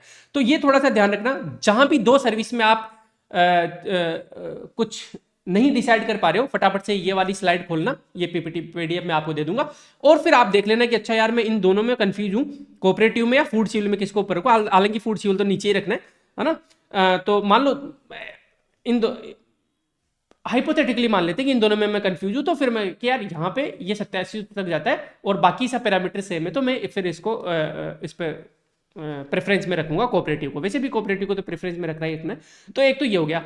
प्रमोशंस जैसे मैं बता देता हूँ, जैसे कि 5400 ग्रेड पे यदि आप किसी सर्विस में हो तो 56,100 आपका बेसिक है, और ये लगभग दुगुना हो जाता है एचआरए और टीए डीए ये मिला के, और ये हर साल ऐसे बढ़ता जाता है। जैसे पहले साल आपको 56,100 बेसिक है, फिर बेसिक आपका बढ़ के 57,800 हो जाएगा, 3-4 हज़ार रुपए हर साल आपके बढ़ते रहते हैं। और जैसे आपका प्रमोशन होता है, जैसे मान लो 54 से 6600 में गए आप, मान लो 8 साल में आपका प्रमोशन हो गया 69, तो आप यहाँ आपकी सैलरी फिर सीधा यहाँ से स्टार्ट हो जाएगी 80,900 ग्रेड पे से। ये बेसिक है, इसका मतलब लगभग दुगुना कर लो, 80,900 है तो लगभग 1.5-2 लाख रुपए आपकी सैलरी हो जाएगी। तो इस तरीके से बहुत सारी कॉम्प्लेक्सिटीज होती है, वो गवर्नमेंट डिसाइड करती है, तो उसमें अपना गुस्सा नहीं। प्रमोशंस की यदि बात करें तो भाई ऑफ कोर्स आरएस में तो अच्छा प्रमोशन हो गई, एसडीएम से एडीएम बन जाते 7-8 साल में। एडीएम डिस्ट्रिक्ट लेवल पे बैठता है, एक डीएम के अंदर 3-4 एडीएम होते हैं। फिर एडीएम से 10-12 साल में डीएम बन जाते हो, आप आईएएस बन जाते हो। डिपेंड करता है, यदि आप मान लो 35 साल के लगे हो, 40 साल के लगे हो, तो फिर आप आईएएस तक नहीं पहुंच पाओगे, क्योंकि टोटल 20 साल लग जाते हैं, तो 20 साल की कम से कम आपकी सर्विस होनी चाहिए। आरपीएस है, यदि आप बहुत यंग 22-23 साल के आरपीएस बन गए तो आप डीआईजी तक भी पहुंचते हो। कुछ है जो मान लो गैलेंट्री प्रमोशन वगैरह हो गया तो आप डीआईजी तक भी पहुंच जाते हो, बाकी एसपी तक पहुंचते हैं लोग, ठीक है। एएसपी और एसपी तक लोग पहुंचते हैं। अकाउंट सर्विस में हर 4 साल प्रमोशन हो रहा है, और बहुत अच्छी सर्विस है ये वैसे। जैसे अकाउंट सर्विस कहाँ है, ये रही, तो देखो 5400 पे 6600 7600 और 9500 तक, वो उसके पैरेलल में प्रमोशन हो रहा है एक तरीके से, आरएस के पैरेलल में। आरटीएस में आप नायब तहसीलदार से स्टार्ट करते हो, फिर तहसीलदार बनते हो 5-6 साल में, और फिर एसडीएम बनते हो आप। बीडीओ से एसीईओ बनते हो, चीफ एग्जीक्यूटिव ऑफिसर, और फिर एसीईओ बनते हो, है ना। सीईओ, सॉरी सीईओ नहीं होगा, सीईओ बनते हो आप। अब देखो अभी जो सीईओ है वो सीनियर आरएस ऑफिसर्स बनते हैं, ठीक है। लेकिन अब क्योंकि ये नई सर्विस थी बीडीओ, अभी 7-8 साल ही हुए, तो अब प्रमोशनल एवेन्यूज खुलने लगे। तो पहले ऐसा माना जाता था कि यार बीडीओ में प्रमोशन नहीं है, लेकिन अब प्रमोशन अब इसीलिए मैं बोल रहा हूँ कि फ्यूचर को देख के आपको करना है। अब पिछली बार जो वीडियो मान लो जिन्होंने पीछे भरा था ये सोच के कि प्रमोशन नहीं है, तो उनको ये सोचना चाहिए था कि यार नई नई सर्विस है, आगे तो प्रमोशन के एवेन्यूज खुलेंगे ही खुलेंगे ना। तो ये थोड़ा सा फ्यूचर को देखना है आपको। तो सीनियर आरएस ऑफिसर जहां बैठते हैं वहां पे आप भी पहुंच रहे हो, कोई दिक्कत वाली बात ही नहीं है। कुछ सर्विसेज जहां पे पूर्ण प्रमोशन है, यदि कहीं 2 सर्विस में आप अटक जाओ और आपको ये डिसीजन लेना पड़े कि यार प्रमोशन किस में ज्यादा अच्छे हो रहे हैं, तो देखो एसीटीओ में, फूड एंड सिविल सप्लाई में और ट्रांसपोर्ट में, इनमें जो डीटीओ वाली सर्विस है, डीटीओ से आरटीओ और फिर आगे ज्यादा एवेन्यूज नहीं होते, तो इन सर्विसेज में पूर्ण प्रमोशन है, थोड़ा ध्यान रखना। जेंडर कंसिडरेशन की बात करें, ये भी बहुत सारे जो अपने एस्पिरेंट्स थे, महिला कैंडिडेट्स थे, उनके काफ़ी सारे मैसेजेस थे कि यार हमें क्या ध्यान रखनी। अब देखो चलो जेंडर में घुसी गए तो थोड़ा जेंडर का अपन 1-2 बार डिस्कस कर लेते हैं कि कौन सी सर्विस, जैसे एक तो महिला, देखो हम मानते हैं, हम रेस्पेक्ट करते हैं महिलाओं की, और फेमिनिज्म में हम भी, इक्वलिटी में हम भी बिलीव करते हैं, लेकिन प्रैक्टिकल साइड थोड़ी अलग होती है कि हम एक ट्रांजिशन फेज में, ऐसा नहीं कि हम पूरी तरीके से अमेरिका बन गए, है ना। हमारी टेक्नोलॉजी थोड़ी वीक है, तो बहुत सारी चीज़ें ट्रांजिशन फेज में, तो थोड़ा संभल के ही चलना पड़ेगा महिलाओं को भी। और महिलाओं को देखो प्रकृति ने भी थोड़ा अलग बनाया है कि भाई अब गर्भधारण तो महिलाओं को ही करना पड़ेगा, इसमें कोई शंका ही नहीं है। तो ये सब्जेक्टिविटी है, बहुत ज़्यादा सब्जेक्टिव है चीज़ें। I am not demeaning any female gender, गलत डायरेक्शन में मत लेना, लेकिन लेट्स बी प्रैक्टिकल। जैसे फॉर एग्जांपल जेल सर्विस है, जेल सर्विस को ये माना जाता है कि महिलाओं के लिए उतनी अच्छी नहीं है। अब कोई आके बोल दे, कोई महिला बोल दे कि नहीं, ऐसे कैसे बोल दिया आपने जेल सर्विस के, भाई प्रैक्टिकल रहो ना। वैसे तो जो किरण बेदी मैम है वो तिहाड़ जेल में उन्होंने बहुत अच्छे रिफॉर्म किए, बट यूजुअली जो महिलाओं में जो ट्रेट्स पाए जाते हैं, भाई आप हॉर्मोन्स तो चेंज नहीं कर सकते, टेस्ट जो एस्ट्रोजन जो हार्मोन है that is more associated with traits like empathy, और इमोशनल थोड़े ज़्यादा होते हैं, और इमोशनल होते हैं तो इमोशनल इंटेलिजेंस भी वैसे ज़्यादा होती है महिलाओं की। तो अब जेल सर्विस में ऐसा होता है कि आपको क्रिमिनल से डील करना होता है, पॉलिटिशियन से डील करना होता है, तो आप परेशान रह सकते हो ज़्यादा। तो महिला होने के नाते आप, जैसे फॉर एग्जांपल आपको बीडीओ हो गया, आरपीएस हो गया, और यार आप देखो जो नेचर ने जो चीज़ें बना दी, जैसे एक महिला को गर्भ धारण करना होगा, ये तो सच्चाई है। तो आपको यदि आपकी जो पर्सनल लाइफ है उसको अच्छे से मैनेज करना है, तो यूजुअली ऐसा होता है कि आरपीएस, बीडीओ, जेल सर्विस और डीटीओ, ये 4 सर्विस अवॉइड करती है महिलाएं। बाकी आपका कॉल होगा, आप यदि आपको लगता है कि मेरा तो नेचर ही ऐसा है कि मैं दबंग लेडी कहलाना पसंद करूंगी और मैं तो आरपीएस में जाना पसंद करूंगी, तो वो आपका कॉल है टोटली। बट ये 4 सर्विस मैंने बता दी आपको, RPS, BDO, jail service and DTO. इसमें फील्ड जॉब ज़्यादा है, आपको इधर उधर भागना ज़्यादा पड़ता है, आपको थोड़े ऐसे लोगों से डील करना पड़ता है जो इमोशनल एंगल या इमोशनल क्वेश्चन पे काफी पुअर होते हैं, ठीक है। तो जैसे बीडीओ साहब है, बीडीओ साहब का क्या होता है कि पॉलिटिशियंस के रात दिन कॉल आते हैं, और पॉलिटिशियंस को कोई मतलब नहीं होता। मतलब आप बोलोगे कि सर, वो बोलेंगे ये काम कर दो, तो आप बोलोगे कि सर ये तो नियमों में लिखा हुआ ही नहीं है। भाई मैं नियम नहीं जानता, बीडीओ साहब ये काम होना चाहिए, जनता बोल रही है, अब क्या बोलोगे आप। तो अब महिलाएं ज़्यादा परेशान हो सकती है इस केस में। बहुत सारे पुरुष वीडियो हैं वो तो भिड़ भी लेते हैं प्रधान वगैरह से, तो ठीक है। ये आपकी यदि मेल की हम बात करें तो सीडीपीओ जो सर्विस है उसको आप अवॉइड कर सकते हो, क्योंकि आपके जो नीचे जो सबॉर्डिनेट्स होंगे वो अधिकतर महिलाएं होगी, अधिकतर क्या सारी महिलाएं होती है, क्योंकि जो आंगनबाड़ी की जो महिलाएं हैं, सहायिकाएं हैं, उसके अलावा एनटीटी जो टीचर होता है उनमें सारी महिलाएं हैं, और इसके अलावा महिला सुपरवाइजर होती है आंगनबाड़ी में, वो तो ये सब इनसे आपको डील करना है, इनसे हैंडल करना है। अब आप यार बहुत चार्मिंग पर्सनैलिटी के मेल हो और आपको काम करवाना आता है महिलाओं से, है ना, काम करवाना आने में कोई बुराई नहीं है। आप मेल हो, आप फीमेल हो, आपको बहुत अच्छे से काम करवाना आता है, आपको मैनेजमेंट आता है, तो वो ठीक है कि एक जादू होता है राजेश खन्ना वाला, तो राजेश खन्ना वाला नहीं मेरा तो ठीक है, बाकी कंफर्टेबल हूं मैं, ठीक है। बाकी जैसे बहुत सारे केसेस ऐसे भी देखे गए कि भाई सीडीपीओ पे यौन उत्पीड़न का केस लगा दिया, क्योंकि देखो जेंडर अपनी जगह, अच्छे और बुरे इंसान हर सर्विस में, हर जेंडर में, हर जगह होते हैं। तो बहुत सारी महिलाएं होती है जो बुरी होती है, उनको काम नहीं करना है, महिला सुपरवाइजर है और उनको नहीं पड़ी कि भाई स्टेट आपको, गवर्नमेंट आपको तनख्वाह दे रही तो आपको काम भी करना पड़ेगा। आप ऐसी केस में उनको कड़क के बोल देते हो कि क्योंकि आप तो सीनियर हो, आपको तो काम करवाना है। आप जैसे फॉर एग्जांपल मैं हूं, मैं कितना भी अच्छा इंसान हूं, कैसा भी हूं, लेकिन बहुत बार मुझे अपनी टीम से कड़क के बात करनी पड़ती है, गुस्सा नाराजगी दिखानी पड़ती है, नहीं तो पीडीएफ डिले हो जाएगी, वीडियोज डिले हो जाएंगे और फिर बच्चे मेरे ऊपर कड़केंगे। तो ठीक वैसे ही आपको काम करवाना पड़ेगा महिलाओं से। और फिर महिलाएं मान लो किसी का नेचर अच्छा नहीं है, तो फिर वो बहुत सारे केसेज, फालतू के केसेज, महिलाएं अपने जो उनको कानून के द्वारा जो उनको सुरक्षाएं प्रदान की गई उसका मिसयूज करती है, और फिर मिसयूज करती है तो फिर आपका जीवन खराब हो जाता है। क्योंकि कहीं ना कहीं हम ट्रांजिशन फेज में, हम संक्रमण काल में हैं, और न तो टेक्नोलॉजिकली और न ही in terms of judicial service हम इतने स्ट्रांग हुए हैं कि भाई हम पूरी तरीके से पुरुष और महिलाओं दोनों के साथ जस्टिस कर सके। पुरुषों ने बहुत सारे अन्याय किए, अत्याचार किए महिलाओं पे, उनको सुधारने के लिए हम कुछ कानून लाए, और उन्हीं कानूनों का कुछ महिलाएं मिसयूज कर रही है, तो हमें झेलना तो पड़ेगा ही। तो बेटर है कि यदि आप नहीं झेल सकते तो क्यों उस सर्विस को चूज करें, ठीक है। तो आप ये भी जेंडर कंसिडरेशन ध्यान रखना। यूनिफॉर्म सर्विस, अब कुछ लोगों को होता है, जैसे सुरेंद्र भाई से बात हो रही थी कि भाई साहब मैं तो आरपीएस ही भरूंगा, मैं नहीं भरूंगा आरएस, अपने को सर्विस लेनी है, यूनिफॉर्म लेनी है। तो यदि आपकी वैसी इच्छा है तो ठीक है, बट थोड़ा सा ये ध्यान रखना कि आपकी प्रवृत्ति, आपका प्रकृति, आपका नेचर आपको अच्छे से पता होना चाहिए। आप ये जो डिसीजन है ना यूनिफॉर्म सर्विस का, ये आप खुद को अच्छे से टटोल के लेना, आप 15 मिनट अच्छे से बैठ लेना, देख लेना, और ये अपने आप से सवाल पूछ लेना कि यार मैं इसलिए तो नहीं ले रहा क्योंकि मेरा पड़ोसी बन गया था, मैं इसलिए तो नहीं ले रहा क्योंकि मुझे कूल लगती है यूनिफॉर्म सर्विस की, मैं गाड़ी से उतरूंगा और 2 गनमैन पीछे होंगे और लोग देख रहे हैं। यदि ऐसा कुछ है तो फिर रिजेक्ट कर देना। लेकिन जैसे सुरेंद्र का मुझे नेचर पता है, he is very energetic person, और मुझे लगता है कि वो आरपीएस में भी जाएगा, तो वो जस्टिस का, हमारे रेडोन सर है, मतलब उनका है कि डिफेंस साइड में उनका है इंटरेस्ट, है ना, गन वाला और एक्साइज वाला और ट्रेनिंग वाला, वो पॉडकास्ट भी मेजर और लेफ्टिनेंट वगैरह के देखते रहते हैं। तो उससे अब जैसे यदि रेडोन सर प्रेफरेंस बढ़ते हैं और मुझसे पूछते हैं तो फिर मैं बोलूंगा कि हाँ यार आप आरपीएस के ऊपर बढ़ सकते हो, क्योंकि उनकी प्रवृत्ति वैसी है। और जब किसी इंसान की प्रवृत्ति वैसी होती है तो फिर आप उसको उस सर्विस को झेल सकते हो पूरे लाइफ, झेल क्या सकते हो, sorry for the wrong word, आप उसको एंजॉय कर सकते हो एक्चुअली उस सर्विस को, क्योंकि आपकी प्रवृत्ति वैसी है। तो यदि आपकी यूनिफॉर्म वाली प्रवृत्ति है, आपको सुबह उठ के दौड़ लगाना पसंद है, आपको फिजिकली फिट होना रहना पसंद है, तो फिर आप आरपीएस हो गई। एक्साइज में भी क्योंकि वर्दी होती है तो वर्दी का आपका चार्म थोड़ा सा मिल सकता है, जेल सर्विस हो गई वगैरह, तो आप चूज कर सकते हो इन सर्विसेज को, ठीक है। पॉलिटिकल कंसिडरेशन या डीलिंग, फॉर एग्जाम्पल यार मैं हूं, मेरी प्रवृत्ति बिल्कुल नहीं है, मेरा नेचर बिल्कुल नहीं है कि मैं पॉलिटिशियंस के साथ डील करूं, है ना, क्योंकि इलॉजिकल आपके पास बहुत बार क्या, मतलब दिन में 2-4 बार तो इलॉजिकल आपके पास इंस्ट्रक्शंस आएंगे कि ये काम कर दो और मुझे नहीं पता, आप तो कर दो बस, है ना। और फिर मैं भिड़ लूंगा क्योंकि नहीं, इलॉजिकल चीजें नहीं सहन होती, मैं भिड़ लूंगा तो फिर मैं परेशान रहूंगा, क्योंकि भाई हूं तो मैं भी सर्विस में ही हूं और उनके हाथ में सब कुछ होता है। तो यदि आप ऐसे इंसान हो और यदि आपकी प्रवृत्ति, आपका नेचर है, जैसे बहुत सारे लोग ऐसे होते हैं जो बहुत अच्छे से ताल्लुकात बना के चलते हैं, एंड वो भी एक, मतलब ये मेरी कमजोरी है कि मैं अच्छे से डील नहीं कर सकता पॉलिटिशियंस के साथ, है ना।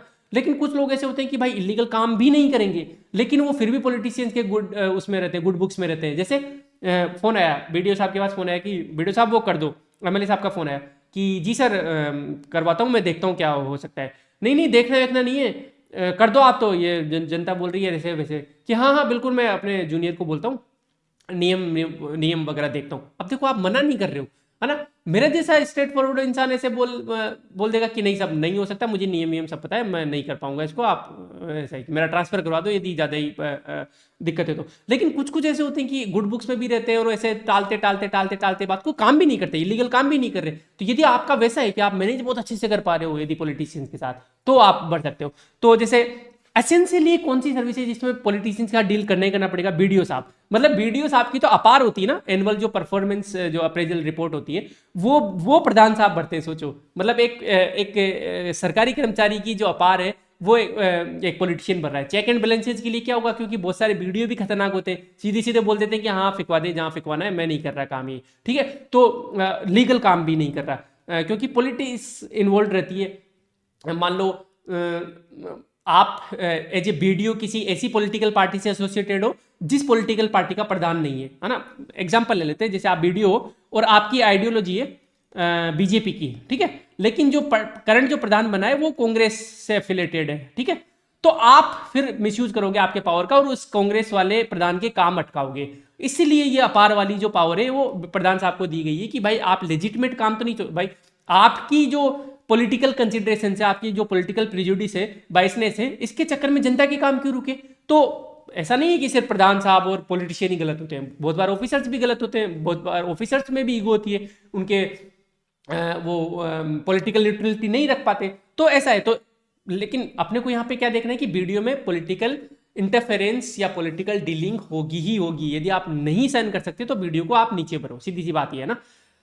इंक्रोचमेंट हटाना है तो जैसे आरटीएस ऑफिसर्स हो गए, एसडीएम हो गए, वहां पे भी पॉलिटिशियंस का बहुत इंटरफेरेंस होता है ना। यदि कोई पावरफुल इंसान है जिसका इंक्रोचमेंट आप हटाने गए हो तो हो सकता है आपको वहां से बैकफुट आना पड़े, आप उसके इंक्रोचमेंट को नहीं हटाओ क्योंकि पॉलिटिकल प्रेशर आप पे बहुत ज्यादा हो गया। तो अब जैसे मेरा जैसा कोई ऑफिसर है तो भाई वो फिर फोड़ तोड़ देगा, जो भी इंक्रोचमेंट है वो नहीं सुनेगा पॉलिटिशियंस की, और होगा ज्यादा से ज्यादा कुछ नहीं, ट्रांसफर हो जाएगा आपका। बट वो ये थोड़ा भसड़ तो होती है माइंड में, तो होती है, फालतू में क्यों ले अपन, ठीक है। वॉलेंट्री, अच्छा दूसरा क्या है कि पॉलिटिकल जो डीलिंग वॉलेंट्री भी होती है, कि कुछ कुछ आ बेल मुझे मार वाली बात हो जाती है कि यार आप किसी पोस्टिंग पे पॉलिटिकल डिजायर से पहुंचे हो तो आपको पॉलिटिशियंस का काम करना ही पड़ेगा भाई साहब। कि आपने फोन करवाया मंत्री जी से और आप ऐसी पोस्टिंग लेके बैठे हो, तो वहां पे फिर मंत्री जी का फोन आएगा तो आपको इलीगल काम भी करने पड़ सकते हैं। तो वॉलेंट्री, तो अब आप देख लेना, इस पे आपका कॉल होगा ये वाला कि भाई आप वॉलेंट्री जो डिजायर पोस्टिंग वाले आदमी हो, आप वैसे हो तो फिर आप उस हिसाब से अपनी प्रेफरेंस बनना। अच्छे काम के लिए कोई इंटरफेरेंस नहीं आएगा, ध्यान रखना, ठीक है। आप अपने स्तर पे कोई अच्छे काम करो, किसी पॉलिटिशियन को कोई दिक्कत नहीं होगी, ठीक है। लेकिन कुछ कुछ जगह यदि आप बहुत ज्यादा फेमस हो जाते हो, जैसे बीडीओ साहब कहीं फेमस हो जाते हैं, है ना, कहीं पे एसडीएम साहब बहुत ज्यादा फेमस हो रहे हैं क्योंकि वॉलंटरी सोशल सर्विस वाले काम बहुत अच्छे करवा रहे हैं, स्कूल में काम करवा दिया, लाइब्रेरी खुला दी, तो पॉलिटिशियंस इंफीरियर फील करने लग जाते हैं और फिर भी आपका ट्रांसफर हो सकता है वहां से, ठीक है, कोई बात नहीं। अच्छे काम करने वाले के लिए ट्रांसफर मैटर नहीं करता, मैं तो वहां जाके अच्छे काम कर लूंगा, कोई बात नहीं, ठीक है। जेल सर्विस में पॉलिटिकल कंसिडरेशन और डीलिंग बहुत होती है, ठीक है।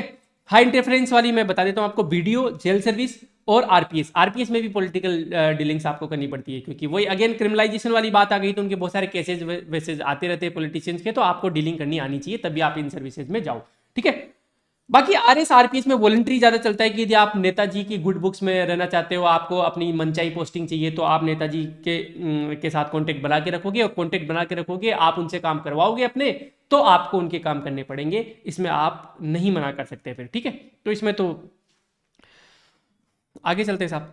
अर्बन वर्सेज रूरल पोस्टिंग, ये भी बहुत से लोगों की कंसिडरेशन होती है, जैसे कुछ महिला मेंबर्स हो सकती है या फिर कुछ हो सकते हैं जिसको एंटरप्रेन्योरशिप करनी है, बिजनेस करना है या बिजनेस में थोड़ा बहुत इन्वॉल्व होना है, तो वो अर्बन पोस्टिंग लेना पसंद करेंगे। तो ऐसे केस में जैसे अकाउंट सर्विस हो गई, एसीटीओ हो गया, इंडस्ट्रियल सर्विस हो गई, इंश्योरेंस सर्विस हो गई, इनके ज्यादातर देखो वैसे तो यहाँ कौन सी महानगर है ना, लेकिन जैसे मान लो आपको जोधपुर रहना है, बीकानेर रहना है, कोटा रहना है, उदयपुर रहना है, जयपुर में रहना है, तो आप इन सर्विसेज को प्रेफर करो, या कम से कम डिस्ट्रिक्ट हेडक्वार्टर लेवल पे आपको रहना है तो आप इन सर्विसेज को प्रेफरेंस दे सकते हो, जहां पे आप अटक रहे हो दो सर्विसेज के बीच में। सेमी अर्बन, जैसे आरएस ऑफिसर हो, सेमी अर्बन और अर्बन में रहते हैं, कैसे कि जैसे आप एसडीएम रहते हो तो आप उपखंड लेवल पे होते हो, और उपखंड लेवल गांव ही होता है, मतलब वहां पे गाय भैंसे भी आपको मिल जाएगी, शुद्ध दूध घी मिल जाएगा आपको, ठीक है, फ्री में नहीं, पैसे दे देना आप यार, मतलब ठीक है, ये क्या चिंदी पिना करना है कि 100 रुपये 80 रुपये लीटर के दूध में आप एसडीएम हो तो फ्री में मंगवा रहे हो, ऐसा चिंदी पिना नहीं करना है, ठीक है।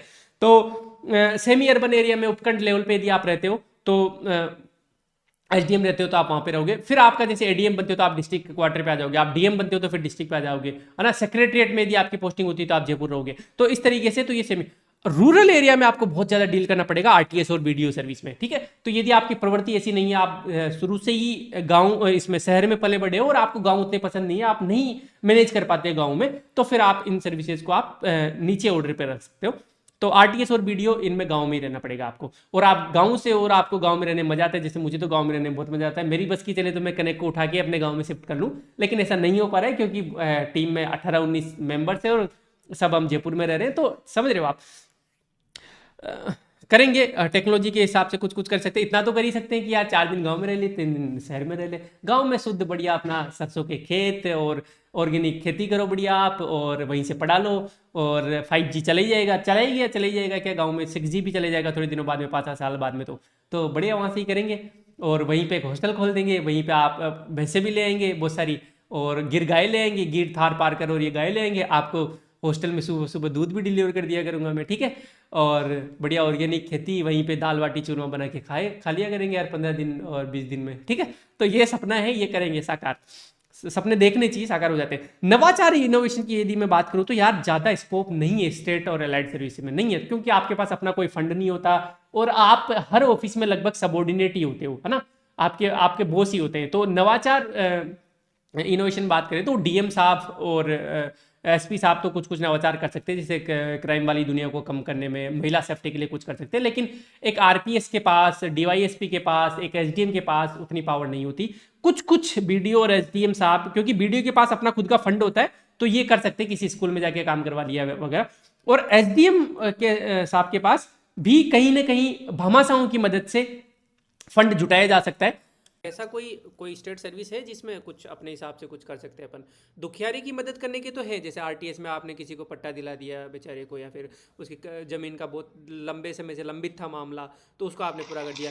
बीडीओ में आप बोल रहे हो कि जैसे कोई स्कूल का आपने थोड़ा बहुत करवा दिया वो थोड़ा, बट ऐसे कोई नवाचार का तो स्टेट सर्विस में, एलाइड सर्विस में तो कोई स्कोप है नहीं आप जहाँ तक। नहीं, एसडीओ चाहे तो कर सकते हैं, जैसे कहीं अच्छी जगह पोस्टिंग हो, जैसे खनिज जहाँ खनन हो रहा हो, ठीक है, वहां से आपके पास में जैसे जो ये खनिज के जो बड़े बड़े लोग हैं, जो भामाशाह है, उनसे आप फंडिंग करवा के कोई अच्छा काम कर सकते हो। ठीक है। जैसे जितेंद्र कुमार सोनी जी ने चंद पादुका वाला चलाया था, तो उसमें वो भामाशाहों के सहयोग से उन्होंने तो वो तब एसडीएम थे वो तब यार? उस समय वो डीएम थे, डीएम जालोर थे। हाँ, डीएम साहब के पास होती है पावर, लेकिन ये काम आप बोल रहे हो कि एक एसडीएम भी कर सकता है ये काम, है ना? हाँ, ये एसडीएम भी कर सकता है, जहाँ यदि अच्छी जगह कोई पोस्टिंग हो, अच्छे ये तो ये भी कुछ कुछ नवाचार कर सकते हैं, कोई इश्यू वाली बात नहीं है। आदमी पर डिपेंड करता है, इंटेंशन पे डिपेंड करता है कि वो कितना करना चाह रहा है, तो हो सकता है, ऐसी कोई बात नहीं है, ठीक है।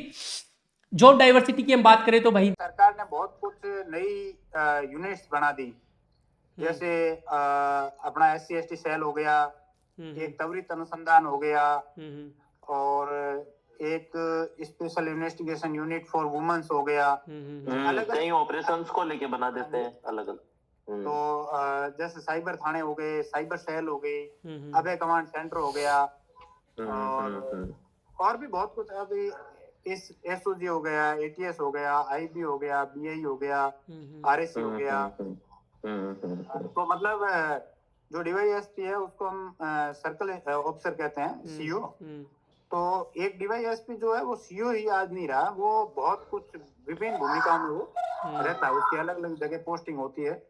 जैसे अपना कमिश्नर है तो वहाँ वो इनका पद नाम ही चेंज हो जाता है, SCP, DCP, additional DCP, CP वैसे हो जाता है। तो वो अलग अलग भूमिका में रहेगा, वो उसको ट्रैफिक में लगा दिया, अलग है, हाँ। मेट्रो में लगा दिया, मतलब वो मतलब एक SCB में अलग है, हर तरीके से अलग, हर तरह में। जैसे आरटीएस ऑफिसर है, आरटीएस ऑफिसर में यूजुअली वो गांव में ही रहता है, लेकिन आप फॉरेस्ट में यदि आपकी पोस्टिंग हो जाती है, क्योंकि फॉरेस्ट में भी तो भूमि का मापन वगैरह होता है। मेट्रो की जमीन खरीदे तो उसके लिए जमीन का मापन होता है, तो वहां पे तहसीलदार लगाए जा सकते हैं। नगर निगम में भी तहसीलदार लगाए जा सकते हैं, मतलब सोचो, मतलब अर्बन में तहसीलदार की पोस्टिंग हो सकती है। अब इसमें अगेन डिपेंड करता है कि आपके कॉन्टेक्ट्स वगैरह कितने हैं। आप यदि शहरी क्षेत्र में रहना चाहते हो, यदि आप मान लो कुछ और पढ़ाना चाहते हो या कुछ और करना चाहते हो, तो आप फॉरेस्ट डिपार्टमेंट में ले लोगे, वहाँ पर उतना काम नहीं होता, ठीक है। अकाउंट सर्विस में almost all departments need the service of course. तो आप कभी चिकित्सा विभाग में होंगे, कभी आप पंचायत राज डेवलपमेंट विभाग में होंगे, बहुत सारे अलग अलग विभागों में आपकी पोस्टिंग होगी। अकाउंट सर्विस में डिपार्टमेंटल डाइवर्सिटी है, लेकिन काम एक टाइप का है, जाके आपको बिल्ली पास करने, तो काम आपका बोरिंग है। कॉन्टेक्ट्स आपके क्योंकि अलग अलग डिपार्टमेंट्स में बन जाते हैं अच्छे, और आप मतलब IAS लेवल के ऑफिसर से डायरेक्ट कॉन्टेक्ट में रहते हो, कलेक्टर साहब के डायरेक्ट कॉन्टेक्ट में रहते हो आप, तो लेकिन काम बोरिंग है साहब, सीधी सी बात ये है अकाउंट्स ऑफिसर में। तो आपको शांति की जीवन चाहिए, अर्बन एरिया में रहना है, तो आप अकाउंट्स को प्रेफरेंस पे रखो। SDM साहब का बहुत डाइवर्स जॉब होता है, कभी आप इलेक्शन की ड्यूटी पे होते हो, कभी डेवलपमेंट ऑफिसर में रहते हो, कभी आप मजिस्ट्रेट ड्यूटी पे रहते हो। मजिस्ट्रेट ड्यूटी मतलब जो न्यायिक वाली चीज़ है ना, उसके अलावा आप डिजास्टर मैनेजमेंट में, तो जॉब डाइवर्सिटी, इसीलिए तो SDM को सबसे ऊपर रख रहे हैं भाई। देखो पे स्केल अच्छा है, पॉलिटिकल इंटरफेरेंस भी उतना नहीं है, वो वॉलंटरी वाला है कि आप ज़्यादा ही पॉलिटिशियन की गुड बुक में रहना चाहते हो तो इंटरफेरेंस होगा, नहीं तो नहीं होगा, है ना। उसके अलावा आपकी जॉब डाइवर्सिटी अच्छी है, कभी निर्वाचन में हो रहा है, कभी डिजास्टर मैनेजमेंट में हो रहा है, कभी किधर हो रहा है, ठीक है। उसके अलावा आपके कॉन्टेक्ट्स अच्छे बन जाते हैं, सेमी अर्बन है, मतलब आप उपखंड लेवल पे भी आप पोस्टेड हो, आप जयपुर भी पोस्टेड हो, आप कलेक्टर तक भी जा सकते हो, ठीक है। तो समझ रहे हो, तो इसीलिए तो RS को सबसे ऊपर रख रहे हैं, क्योंकि मिक्स है सब कुछ, है ना। If you are already in job, यदि आप पहले से ही किसी जॉब में हो तो ये जरूर ध्यान रख लेना कि जो नई प्रेफरेंस आप रख रहे हो उसका पे स्केल कम से कम आपकी पुरानी जो एग्जिस्टिंग जॉब है उससे ज़्यादा हो, ठीक है। तो नहीं तो फिर आप ज्वाइन ही नहीं करोगे, कोई मतलब नहीं है। और फिर नीचे वाली सर्विस मत ही भरना, क्योंकि बेरोजगार भाई बहनों को, हमारे जैसे बेरोजगारों को आप चांस दो यार, ठीक है। पढ़ाई के लिए टाइम आरटीएस में मिल जाता है। देखो अब देखो आरटीएस में आप कंपेयर करोगे कोऑपरेटिव इंश्योरेंस से तो आरटीएस में उतना टाइम नहीं मिलेगा, लेकिन यदि आपको टॉप 3 सर्विसेज में यदि आरटीएस को रखना है इस कंसिडरेशन के साथ कि यार पढ़ाई के लिए टाइम मिल जाएगा आरटीएस में, तो हाँ निकाल सकते हो आप। 5-6 बजे के बाद में घर आने के बाद में आप पढ़ाई के लिए टाइम निकाल सकते हो, ठीक है। तो दिन में जो भी 9 साढ़े 9 से जो भी 6 बजे तक जो काम होता है वो आप करने के बाद में आप पढ़ाई के लिए टाइम निकाल सकते हो। उसके अलावा कोऑपरेटिव इंश्योरेंस सर्विस वगैरह ये ऐसी सर्विस है जिसमें आप अपनी रैंक इंप्रूव करनी है आपको अगली बार के लिए, तो आप टाइम निकाल सकते हो। अकाउंट सर्विस का काम मैंने बता ही दिया, ये वाली डिस्कस हो गया अपना, बिल पास वगैरह करना। कैडर जब रीस्ट्रक्चर होता है तो उसकी फाइल जाती है वित्त विभाग के पास में अनुमति के लिए कि सरकार पर कितना लोड पड़ेगा, इस पे कितना वित्तीय भार पड़ेगा। तो इनको जब कैडर रीस्ट्रक्चर करना होता है तो ये वित्त विभाग में जाती है और वित्त विभाग में यही करते हैं टिप्पणी। तो अकाउंट सर्विस का सबसे अच्छा है प्रमोशन चैनल, सबसे अच्छा, हर 4 साल में प्रमोशन है, फिक्स है। हर 4 साल में प्रमोशन हो गए इनके ना, हर 4 साल में प्रमोशन है, सबसे अच्छा प्रमोशन चैनल है। और आपका जहाँ भी पोस्टिंग रहेगी सिटी में रहेगी, अर्बन एरिया में अच्छी जगह पोस्टिंग रहेगी आपकी। गर्ल्स के लिए सबसे अच्छा है ये, जो फैमिली को भी अच्छे से मैनेज कर सकते हैं। मतलब अपन एक तो गर्ल्स के लिए, एक गर्ल्स के लिए, दूसरा यदि ये कोई व्यक्ति चाहे कि यार भाई मेरा तो फैमिली यार वेल सेटल्ड है जोधपुर में और मैं चाह रहा हूँ कि जोधपुर में ही पोस्टिंग मेरी रहे, तो लगभग जोधपुर में इतनी जब प्रमोशन भी होगा तो आप लगभग 20 साल तुम्हारा ही लोगे। सही है। तो अकाउंट सर्विस मेरा मैं यदि लीडरशिप में नहीं आता तो मैं अकाउंट सर्विस प्रेफर करता। तो अब फाइनली अपन बात कर लेते हैं कि कंफ्यूज नहीं होना है कि भाई सबसे ऊपर तो आप आरएस को भर ही रहे हो, अनलेस एंड अनटिल आपकी वो सुरेंद्र भाई वाली वो कि भाई मैं तो आरपीएस को ऊपर भरूंगा ही भरूंगा, है ना, तो वो अलग चॉइस है। तो वो वाली बात। सेकंड पे जैसे आप हो सकते हो, सेकंड पे आप आते हो तो आरपीएस को आप भरो, ठीक है। आरपीएस आपको यूनिफॉर्म में नहीं जाना। जैसे फॉर एग्जांपल अपने हनुमान आराम सर ने बीडीओ भरी, क्यों भरी? क्योंकि वो ऑलरेडी कांस्टेबल थे, 10-12 साल उन्होंने यूनिफॉर्म वाली जॉब कर ली, उनको पता है क्या प्रॉब्लम है क्या नहीं प्रॉब्लम। उनको मतलब ऐसा होता है ना कि मिल जाए तो मिट्टी, नहीं मिले तो सोना, तो वो भाई वो सोना उन्होंने देख लिया था कितनी पावर होती है, कितना क्या होता है। तो फिर उनको जॉब डाइवर्सिटी चाहिए थी, पक जाते हैं, सेचुरेशन आ जाते हैं एक लेवल के बाद में, तो उन्होंने बीडीओ सेलेक्ट की। तो इस बार तो बीडीओ वैसे भी नहीं है, तो सेकंड पे आप आरपीएस भर सकते हो, राजस्थान अकाउंट सर्विस भर सकते हो और आरटीएस भर सकते हो। अब देखो अब तीनों में कैसे आपको चूज करना है। यदि आपको पावर चाहिए, रोब चाहिए, रुतबा चाहिए, समाज में इज्जत चाहिए और आपका प्रवृत्ति ऐसी कि मैं झेल लूंगा भाई, कोई दिक्कत नहीं, झेल लूंगा, अपने को ये इंपॉर्टेंट है, पावर, रोब, रुतबा, पैसा वगैरह इंपॉर्टेंट है, तो भैया आप आरपीएस भरो। आपको मिक्स चाहिए कि नहीं यार थोड़ी शांति भी चाहिए लेकिन रोब रुतबा भी चाहिए भाई, तो आप आरटीएस को ऊपर भरो, ठीक है। सेकंड पे कि यहाँ मिक्स है ना कि पब्लिक डीलिंग होती है, लोग जानते भी हैं, इज्जत भी करते हैं, तो आप आरटीएस को भरो ऊपर सेकंड नंबर पे, है ना। लेकिन उसमें उतना पावर और रोब रुतबा नहीं होगा जितना एक आरपीएस ऑफिसर का होता है, लेकिन शांति थोड़ी बहुत मिल जाएगी। और आप चाहते हो कि नहीं भाई साहब अपने को या तो आरएस मिल जाए तो ठीक है, उसके बाद में अपन अपनी प्रेफरेंस है शांति की, अपने को ठीक ठाक पैसा चाहिए, प्रमोशन ठीक ठाक चाहिए, टाइम पे शांति की जॉब कर रहे हैं अपन और बाकी अपना कुछ करते रहेंगे, तो फिर आप अकाउंट सर्विस को भरो। समझ में आ गया ना, पूरे डिस्कशन से आपको समझ में आ गया कि आपकी प्रवृत्ति क्या है, उस पर डिपेंड करता है। ट्रेड ऑफ है, 3 लेवल हो गए, पावर और पर्सनल, क्योंकि जहां पावर होगा पब्लिक डीलिंग होगी वहां पर्सनल लाइफ कॉम्प्रोमाइज होगी, सीधी बात है। तो या तो आप पर्सनल लाइफ को ऊपर करो, सबसे ऊपर आपकी पर्सनल लाइफ है तो अकाउंट सर्विस ऊपर हो गई, है ना। सबसे ऊपर आपके पावर रुतबा है तो आरपीएस ऊपर हो गया, दोनों का मिक्स आते हो तो आप आरटीएस ले लो बीच में, है अलाइड सर्विस है तो भी आपने ऊपर ले लिया, ठीक है। तो अब इस हिसाब से आपकी 4 प्रेफरेंस बन गई, आरएस, आरपीएस, आरटीएस ये होगी। उसके बाद में अपन चलते हैं जैसे बीडीओ, डीटीओ और एक्साइज वगैरह पे चल लेते हैं। सेम अगेन वैसे ही है कि जैसे एक्साइज में आपको थोड़ा यूनिफॉर्म का ज्यादा चाहो तो फिर आप 5वें नंबर पे 1 2 3 4 तो ही होगी, 5वें नंबर पे आप एक्साइज को बढ़ लो, कोई दिक्कत वाली बात नहीं है। लेकिन नहीं कि यार मुझे दारू के ठेकेदारों वालों वगैरह से डील नहीं करना है, मुझे नहीं करना, तो आप फिर बीडीओ इस बार है नहीं तो आप डीटीओ को ऊपर बढ़ लो, तो आपकी 5वीं डीटीओ हो गई, उसके बाद में एक्साइज हो गई। क्योंकि अभी कल ही मेरी बात हुई थी तो वो यूं कह रही थी कि एक्साइज में जनरल और प्रिवेंटिव दो जो शाखाएं हैं वो दोनों मर्ज हो रही है, बिल्कुल। तो दोनों ही मर्ज हो रही है, तो इसका मतलब हुआ कि आपको एक्साइज में जाना चाहिए। आपके पास में 2 ऑप्शन है, आप फील्ड में रहना चाहते हो तो फील्ड में चले जाओ, आप ऑफिस में रहना चाहते हो तो ऑफिस में आ जाओ, ठीक है। अब आता है एकदम से गुच्छा आ जाता है सर्विसेज का, लास्ट है 5 मिनट में अपन खत्म कर देंगे इसको, ठीक है। अब एक गुच्छा सा आ जाता है सर्विसेज का, भाई एसीटीओ भरूं, लेबर भरूं, एम्प्लॉयमेंट भरूं, इंश्योरेंस भरूं, इंडस्ट्री भरूं या कोऑपरेटिव भरूं, जहां पे थोड़ा ज्यादा कंफ्यूजन हो जाता है। तो अब अगेन ये इसका कोई रामबाण इलाज नहीं है। अगेन इन पे भी आपको जो मैंने जो यदि आप किसी ऑफिसर से बात कर रहे हो तो मैंने आपको एक डायरेक्शन दे दी कि इन चीजों पे आप सवाल पूछ सकते हो। तो पहले आप लिख लो और आपका कोई जानकार है कोऑपरेटिव सर्विस में, तो कि भैया यार मुझे एक चीज़ बताना यार, ये पढ़ाई के लिए टाइम मिल जाएगा कि इसमें, कि दीदी यार एक चीज़ बताओ यार मुझे कि ये कोऑपरेटिव में अर्बन सेंटर में मुझे रहना है तो मिल जाएगा क्या? ऐसे सवाल लिख लो आप और उनसे पूछ लो, उसके बाद में आप अपने आप डिसीजन ले लोगे कि यार मुझे इंश्योरेंस के ऊपर बनना है, इंडस्ट्री के ऊपर बनना है। मोटा मोटा यदि मैं बताऊं तो जैसे एक्साइज के बाद में कोऑपरेटिव को मैं ऊपर भरना पसंद करूंगा, मेरी पर्सनल चॉइस यदि आप पूछो तो। क्यों? क्योंकि भाई प्रमोशंस अच्छे हैं, अर्बन जॉब है, महिला एक्सपीरियंस के लिए अच्छी है, पढ़ाई के लिए टाइम मिल जाता है और जॉब की थोड़ी बहुत डाइवर्सिटी भी है। अलग अलग डिपार्टमेंट्स में आपकी जॉब होती है कोऑपरेटिव, कभी बैंकिंग डिपार्टमेंट में आपको लगा दिया, कभी आप डेयरी डिपार्टमेंट में हो क्योंकि सहकारिता मंत्रालय ना। और फ्यूचर के यदि आप देखो तो भाई सेंट्रल मिनिस्ट्री आ गई, कोऑपरेटिव मिनिस्ट्री ऑफ कोऑपरेशन आ गई, जो अमित शाह जी के अंडर जो मिनिस्ट्री है, तो सेंटर भी धीरे धीरे जाएगा, ये डिपार्टमेंट स्ट्रॉन्ग होगा ये वाला, ठीक है। तो जैसे इंडस्ट्रियल सर्विसेज के नीचे क्यों उभरे? क्योंकि इंडस्ट्री का भी जैसे राइजिंग राजस्थान हो रहा है, तो धीरे धीरे हम इंडस्ट्रियल नेशन तो बनते ही जाएंगे। हमने क्या किया, इंडस्ट्रीज को बिल्कुल नेग्लेक्ट कर दिया था 1991 रिफॉर्म में, सर्विस सेक्टर में हम कूद गए थे, तो इंडस्ट्रीज की हमें जरूरत है। तो धीरे धीरे जैसे जैसे इंडस्ट्री स्ट्रॉन्ग होगी, राइजिंग राजस्थान जैसे सबमिट होंगे, वैसे इंडस्ट्रियल सर्विस की थोड़ी इंपॉर्टेंस बढ़ेगी फ्यूचर में, ठीक है। तो वो वाली है। उसके बाद एससीटीओ को नीचे क्यों रख, एससीटीओ को नीचे इसलिए क्योंकि धीरे धीरे चार्म खत्म होता जा रहा है, क्योंकि फेसलेस चीजें होती जा रही है, पब्लिक डीलिंग कम हो गई है, टेक्नोलॉजी ने ओवर पावर कर लिया है सर्विस को, तो एससीटीओ बन लिया आपने।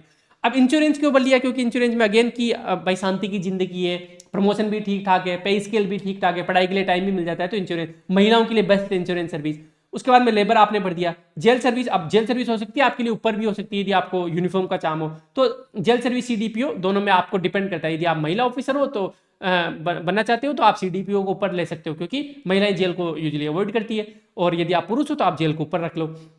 जो अब देखो ये अलाइड सर्विस है जेएमओ, लेकिन फिर भी इनको एम्प्लॉयमेंट और माइनॉरिटी वेलफेयर ये स्टेट सर्विस है, फिर भी इनको इसको ऊपर रखा है, क्योंकि जेएमओ से एमओ बनने में ज्यादा टाइम नहीं लगेगा, 4-5 साल में आप एमओ बन जाओगे। और इनमें एम्प्लॉयमेंट सर्विस और माइनॉरिटी वेलफेयर मिनिस्ट्री में काम भी बोरिंग है, उतना काम भी नहीं है, प्रमोशन वगैरह के एवेन्यूज भी उतने अच्छे नहीं है, तो इनको अपन नीचे बढ़ सकते हैं। लेबर इंस्पेक्टर हो गया, देखो लेबर इंस्पेक्टर भी क्या है, अलाइड सर्विस है, लेकिन फिर भी इनको स्टेट सर्विस से ऊपर भरा है, क्योंकि लेबर इंस्पेक्टर से आप लेबर इंडस्ट्री में चले जाते हो, स्टेट सर्विस में चले जाते हो, फिर वैसे है ना, ठीक है। तो मोटा मोटा मैंने आपको बता दिया ये वाली चीजें। कहीं भी जैसे मान लो मुझे ये कंपेयर करना है कि भाई इंडस्ट्री सर्विस और इंश्योरेंस सर्विस में कंपेयर करना है, तो मैंने देखा कि अच्छा यार इंश्योरेंस सर्विस वाले के प्रमोशन ग्रेड पे बढ़ते बढ़ते 95 तक चले जाएगा, तो फिर मैं इसको प्रेफरेंस दे सकता हूँ इंडस्ट्री के ऊपर, इंश्योरेंस को इसलिए रख सकता हूँ, ठीक है। तो जैसे इंश्योरेंस को मैं इंडस्ट्री के ऊपर भी रख सकता हूँ, लेकिन आपको और कंसिडरेशन है कि यार जैसे इंडस्ट्री में ना इंडस्ट्रियलिस्ट के साथ कॉन्टेक्ट अच्छे बन जाते हैं। तो मान लो आपका घर परिवार में कोई इंडस्ट्री, आप इंडस्ट्रियली फैमिली से हो और आपको अपनी इंडस्ट्री के लिए कॉन्टेक्ट बनाने, तो आप सबके अपने अपने कंसिडरेशन होते हैं। कॉन्टेक्ट बनाना कोई गलत नहीं है, लाइजनिंग नेटवर्किंग कोई गलत बात नहीं है ना, हेल्प मिलती है एक दूसरे से। इंडस्ट्री में कॉन्टेक्ट होने से बहुत सारी चीजें सोल्व हो जाती है कि यार मैं मार्केटिंग कैसे करूं, आप अखबार में ऐड देते हो इंडस्ट्री का तो आप कैसे देते हो, कॉन्टेक्ट तो काम आते ही रहते हैं, तो इसमें तो आपका कंसिडरेशन है, ठीक है। ये था भाई डिस्कशन अब तक का। अपना इंटरव्यू प्रोग्राम शुरू हो जाएगा, फेब में शुरू हो जाएगा। कैसे कैसे होगा? सबसे पहले हम ऑनलाइन गाइडेंस देंगे, 4-4 5-5 के ग्रुप बना देंगे, एक कोई सिलेक्टेड ऑफिसर होगा, वो आपसे बात करेंगे, ऑफिसर भैया दीदी सर मैडम जो भी होंगे, और जैसे आपकी हॉबी कुछ है तो वो हॉबी पे आपको क्वेश्चन दे देंगे 40-50 जो ढंग के क्वेश्चन है, जो पिछले इंटरव्यू में पूछे जा चुके हैं और जो पूछे जा सकते हैं, ऐसे रैंडम नहीं कि गूगल से उठा दिया और चेप दिया आपको। हॉबी पे दे दिया आपको, जॉब पे दे दिया, ग्रेजुएशन पे दे दिया, इन सब पे आपको क्वेश्चन दे देंगे। 7 दिन आपको मिलेंगे, 7 दिन के बाद में आप हमारे ऑफलाइन सेंटर आओगे, वहां पे आपको डॉक्यूमेंट वेरिफिकेशन, प्रॉपर एक इंसान होगा जो डॉक्यूमेंट वेरिफिकेशन करेगा, क्योंकि ताकि आपको रियल इंटरव्यू में जब आप तो हेडेक नहीं रहे, हम डॉक्यूमेंट चेक कर देंगे आपके, क्या आपके सब सही है, कोई दिक्कत वाली बात नहीं है। डॉक्यूमेंट वेरिफिकेशन के बाद में आप ऑफलाइन मॉक रूम में जाओगे, प्रॉपर आरपीएससी वाली फील आपको दिलाएंगे, ठीक है। मॉक के बाद में आपको कुछ फीडबैक मिलेगा मॉक का, उस फीडबैक के आधार पे एक बार और ऑनलाइन सेशन होगा उस भैया दीदी सर और मैडम के साथ। वो आपको बोलेंगे, जैसे मान लो आप मॉक में गए, मॉक में आपको कि यार मेरे तो पैर हिल रहे थे, मैं तो हकला रहा था बोलने में, मैं नर्वस हो रहा था, पसीने आ रहे थे, मुझे ये सवाल पूछ लिया गया तो इसका कैसे जवाब दूं, जब सोचने वाले सवाल आते हैं तो मैं अटक जाता हूँ या अटक जाती हूँ, इन सब का फिर सॉल्यूशन आपको वापस इसमें करेंगे। और ये प्रोसेस आप दोबारा एक बार और कर सकते हो कि फिर आप अगेन ऑफलाइन मॉक देने आओ, और इस तरीके से आप कर सकते हैं, ठीक है। तो टेंशन मत लो, इंटरव्यू करवा देंगे, कोई इश्यू वाली बात नहीं है। थैंक यू सो मच सुनने के लिए, जानने के लिए, समझने के लिए चीज़ों को। Respect every human being. आप ऑफिसर हो नहीं हो मैटर नहीं करता। अगेन जैसा आपने पढ़ा था, पावर इंसान में होती है, पोस्ट में नहीं होती। कुछ कुछ सेक्रेटरीट में चपड़ासी इतने तगड़े हैं जो ISO का ट्रांसफर करते हैं, ठीक है। एक्सरसाइज करते रहो, नहीं कर रहा तो बोलने लायक नहीं हूँ, लेकिन फिर भी आपको तो बोल ही देता हूँ, खाना हेल्दी हेल्दी खाओ। आज मकर संक्रांति है तो चूरमा बाटी आया घर से, तो हेल्दी है, बहुत हेल्दी है, ठीक है। और be in touch with family members and friends. Again ये सब मोह माया है, एक दिन सब चले जाएंगे। दोस्तों के साथ चाय की थड़ी पे बैठना इंपॉर्टेंट है। अच्छा लगा ये पूरा रिसर्च और ये पूरा बातें तो लाइक कर दो, नहीं लगा तो डिसलाइक कर दो। कमेंट कर सकते हो, आपके जो भी इंटरव्यू प्रोग्राम से रिलेटेड डाउट है, जो भी आप सर्विस प्रेफरेंसेस से रिलेटेड डाउट है, आप कमेंट कर दो, आपको रिप्लाई दे दिया जाएगा विद इन 1 और 2 आवर्स, ठीक है। सब्सक्राइब नहीं किया तो सब्सक्राइब कर दो, नहीं करोगे तो भी कोई बात नहीं, ठीक है। Thank you so much.